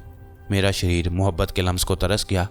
मैं भूल गई थी कि पति का प्यार क्या होता है या स्त्री के जीवन में पति का दखल क्या होता है। पर यह कोई ऐसी बात नहीं थी। नारी को तो भगवान ने बड़ा सब्र दिया है। फिर मेरे पति ना जाने किस फेर में पड़ गए। जादू मंत्र, टूने टोट के, पता नहीं कैसी कैसी दवाओं का इस्तेमाल शुरू कर दिया उन्होंने। वो अपनी जवानी को अमर करना चाहते थे। उनके मन में ये भावना जड़ पकड़ गई कि वो जीवन भर एक कड़ियल जवान रहे और इसके लिए उन्होंने ना जाने कैसे कैसे साधु संतों से राब्ता कायम कर लिया। फिर उन्होंने घर ही में ये सभा लगा ली। उल्टे सीधे साधु आते, ना जाने क्या क्या भंग भंगड़ा होता और वो यहाँ गुलगुपाड़े मचाते। महाराज ने खुद भी सन्यासियों जैसा रूप इख्तियार कर लिया। जटाएं बढ़ा ली थी, लंबे चौड़े तो थे ही, हमेशा के सुंदर भी हैं और सुंदर लगने लगे थे इस आलम में।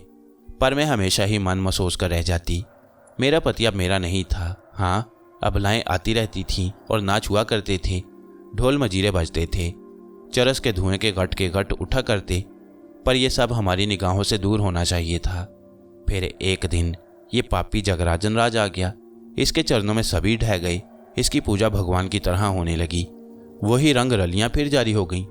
लेकिन फिर एक दिन तकदीर की मारी मैं किसी काम से जा रही थी कि इसने मुझे देख लिया। पापी मेरे करीब आ गया, मुझसे बोला कि तू कौन है नारी। मैंने नफरत से जवाब दिया कि मैं वो हूँ जो इन लोगों की वजह से मौत का शिकार हो गई हूँ। बड़ी हमदर्दी की मुझसे मेरे बारे में पूछा और मुझे तसल्लियाँ देते हुए कहा कि वो मेरे लिए कुछ करेगा। और इसके बाद मेरे पति प्रीतम सिंह मेरे पास आए। मुझसे कहने लगे कि मैंने गुरु जागराजन राज को देखा है। मैंने कहा हाँ, तो कहने लगे कि वो ऐसी महान आत्मा है कि अगर किसी की जानिब नज़र भर के देख ले तो समझ लो उसका जीवन अमर हो जाए। तेरे लिए बहुत कुछ कह रहे थे मनोरमा, कह रहे थे इतनी सुंदर है, इतनी कोमल है, ऐसी है वैसी है, और मैंने उसे नज़रअंदाज कर रखा है। बड़ी हमदर्दी कर रहे थे तेरी। कहने लगे कि अगर वो चाहें तो मनोरमा को इतना कुछ दे सकती हैं जितना मैंने अभी तक जीवन में नहीं हासिल किया। मैं सुनती रही। फिर वो बोले, बहरहाल मनोरमा, ये बड़ी अजीब जगह है। यहाँ अगर मनुष्य के पास शक्ति ना हो तो समझ ले कुछ भी नहीं है। अगर तू बहुत बड़ी शक्ति हासिल करना चाहती है, अगर तेरा मन चाहे कि तेरा यह हुस्न जवानी जो आज भी बेमिसाल है और लोगों को अपना दीवाना कर सकता है सदा कायम रहे, तो गुरु जागराजन राज से ज्ञान ले। वो तेरी सारी मुश्किलें दूर कर देंगे। मैंने इस बात पर प्रीतम सिंह को बुरा भला कहा और कहा कि मैंने तो यही सोचा था कि मेरे जीवन में जो कुछ है वो मेरे पति के लिए है और मेरा पति मुझे दूसरों से ज्ञान लेने के लिए कह रहा है। इस पर वो बिगड़ गया और बोला कि गुरु का अपमान उसे बिल्कुल नापसंद होगा। गुरु जी के हर हुक्म की तामील ही मेरे जीवन का दारोमदार है, वरना जो कुछ भी होगा उसकी जिम्मेदार मैं खुद होंगी। और फिर ये पापी मेरे कमरे में आ गया। मैं तो इसे देखकर खौफजदा हो गई थी। वो मुझे देखता रहा, फिर बोला, नारी, अगर हम चाहें तो तू झूमती हुई हमारे चरणों में आ गिरे, हमारे तलवे चाटे, हमारे लिए वो सब कुछ करने को तैयार हो जाए जो कोई नारी सोच भी ना सके। मगर ये कोई बात नहीं होगी। हम तो चाहते हैं कि जो कुछ भी हो मन से हो। तू बता, क्या हम सुंदर नहीं हैं? क्या तेरा पति हमसे ज़्यादा कड़ियल है? देख हमारे बाजुओं को, देख हमारे शरीर को, और आकिल रफ़ीक जी, मेरे तो काटो तो बदन में लहू ही नहीं रहा। ये क्या हो गया? वो शायद नशे में है। मैंने उसे चीज़ें उठा कर मारना शुरू कर दी और वो खामोश खड़ा मुझे देखता रहा। फिर उसने उन चीज़ों की जानिब देखा और वो सारी की सारी चीज़ें अपनी जगह से उठकर वहीं जा रुकीं जहाँ से मैंने उन्हें उठाया था। तब वो बोला, तूने देखा मनोरमा कि हमें क्या शक्ति हासिल है, पर हम आज तक यही सोचते रहे हैं कि हम जितने सुंदर मर्द हैं, मर्दों में हमसे कोई सुंदर और ना होगा, और अगर कोई हमें ज्ञान के बिना स्वीकार ना करे तो हम पर लानत है। सुंदरी, हमने आज तक किसी ऐसी अबला को हाथ नहीं लगाया जिसने अपने मन में हमारी चाहत न महसूस की हो। अरे तू, इसमें कोई शक नहीं है कि लाखों में एक है, पर हम करोड़ों में एक हैं, और जो हमें अपने मन में नापसंद करे हमारी नज़रों में वो चुड़ैल से बदतर है। पर सुन, हमारा अपमान करके तूने एक नुकसान मोल ले लिया है, वो ये कि अब तेरे बुरे दिन आ गए। हाँ, मैं जानती हूँ। मेरे पति देवता ने मुझे यही बताया था कि अगर मैंने तुम्हारा अपमान किया तो मेरा जीवन नष्ट हो जाएगा। बस इतना ही कर सकोगे ना कि मेरा जीवन नष्ट कर दोगे? अरे मेरा जीवन तो नष्ट हो चुका है। जिस औरत को उसके पति की सहायता ना हासिल हो, उसके जीवन में भला क्या रह जाता है? तुम जो कुछ कर दोगे उससे क्या फ़र्क पड़ेगा? वो हंसने लगा और बोला, नहीं, मैं जो कुछ करूँगा वो बहुत बुरा होगा तेरे लिए। सुन, आज से तेरे मन में वासना का नरक चलेगा। तू पागल हो जाएगी अपने शरीर की मांग पर, और पागल होने के बाद जो कुछ तू करेगी वो देखने दिखाने के काबिल होगा। पर मज़े की बात यह है कि जो कुछ तू करेगी वो तेरे मन ही में रहेगा, कभी बाहर नहीं आएगा। तेरे पति को भी पता नहीं चलेगा। अगर तू ये समझती है कि मैं तेरे पति से जाकर तेरी शिकायत करूंगा तो नहीं, ऐसा नहीं करूंगा। बात मेरी सुंदरता के अपमान की है। मेरी सुंदरता का अपमान हुआ है तो इसका जवाब भी ऐसा ही होना चाहिए। अच्छा, मैं चलता हूँ। उसने अपना शरीर ढका और कमरे से बाहर निकल गया। मैं गुस्से से थर थर कांप रही थी। बड़ा सुंदर है, बड़ा अपने आप को ना जाने क्या समझता है। पापी दीवाना कहीं का, थूकती हूँ मैं उसकी शक्ल पर। पता चलता है प्रीतम सिंह को तो पता चल जाए, क्या कर लेगा? मार डालेगा ना मुझे। मुझे सबसे ज़्यादा चिंता अपनी उन बेटियों की थी। सारी की सारी ऐसी बुरी तरह जवान हो रही थी कि मेरी आंखें उन्हें देखकर दहशत से कांपती थीं। सबकी सब तालीम हासिल कर रही थीं, बड़ी शौक, शरीर और चुलबुली हैं। बस मैं क्या बताऊं, पर अब मुझे यह खौफ पैदा हो गया था कि जो पति अपनी इज्जत को किसी के हवाले करने पर तैयार हो जाए, उसकी नज़रों में क्या धर्म पत्नी और क्या बेटी, वो अपनी बेटियों के साथ भी यही सलूक करेगा। बस मेरा मन ना जाने क्या कहने लगा था। कभी कभी तो मैं ये सोचने लगती कि अपनी इन 4 बेटियों को जहर पिला दूं और इसके बाद खुद भी जहर पीकर सो जाऊं। पर यह आसान काम नहीं होता। ऐसा नहीं कर सकी मैं। जलती रही, मरती रही। बहुत बुरा हाल रहा है मेरा। इस पापी ने इसके बाद मेरी तरफ रुख नहीं किया, और इससे आगे की कहानी मैं तुम्हें सुना नहीं सकती। यहाँ वो मुझे खुद लेकर आया है। मेरे पति से यह कहकर लाया है मुझे कि वो मुझे एक जाप कराएगा। जाप करा रहा है। मेरी बेटियां यही समझती हैं कि माताजी महाराज जगराजन की इच्छा पर कोई जाप कर रही हैं और यहाँ मौजूद हैं। इस पापी ने उन्हें यही बता दिया है और शायद वो मुतमईन हो गई हैं। यहाँ अपने खेलकूद में मसरूफ़ हैं। जगराजन ने उन्हें तो बुरी निगाह से नहीं देखा रानी जी? मैंने सवाल किया। नहीं, मेरा ख्याल है ऐसा नहीं है। वो बस मुझसे अपना बदला ले रहा है। हालांकि मैंने उससे बाद में बड़ी खुशामदें की हैं। मेरी खुशामदें सुनकर वो हंसता है। वो कह लगाता है, कहता है कि वो इस संसार में बहुत कुछ है और उसे ना मानकर मैंने जो जुर्म किया है उसकी कोई मुआफ़ी नहीं है। बस वो मुझे कुछ जाप भी करा रहा है। मैं मन से यह सब कुछ नहीं करना चाहती, मगर अब तो तुम्हें भी मालूम होगा कि किसी को उसकी मर्जी के खिलाफ कुछ करने पर आमादा कर लेना उसके लिए कोई मुश्किल काम नहीं है। रानी मनोरमा खामोश हो गई। मैं इस अजीबोगरीब कहानी पर गौर करता रहा। रात खासी गहरी हो गई। उसने एक बार फिर मुझसे कहा, आकिल जी देखो, जीवन में बड़ी बड़ी कठिनाई पड़ती हैं, भुगतना पड़ती हैं ये कठिनाई, लेकिन अच्छा यही होता है कि इंसान अगर जीना चाहे तो अपने शरीर को कायम रखे। कुछ खा लो, वरना तुम्हारे अंदर उसके खिलाफ लड़ने के लिए भी जान न रहेगी। मैं मुस्कुराकर खामोश हो गया। फिर मैं सोने की कोशिश करने लगा। भूख वाकई लग रही थी, लेकिन ये आजमाइश भी करके देख ली जाए। वो नादीदा जंजीरें अब भी मुझे अपने आप में जकड़े हुए थीं और मुझे ये फैसला करना था कि मैं अपने लिए क्या कर सकता हूँ। इसमें कोई शक नहीं कि ऐसे मौक़ों पर यह सोचना पड़ता था कि जो कुछ मैंने हासिल करना चाहा था वो कहाँ तक मुझे मिल गया है।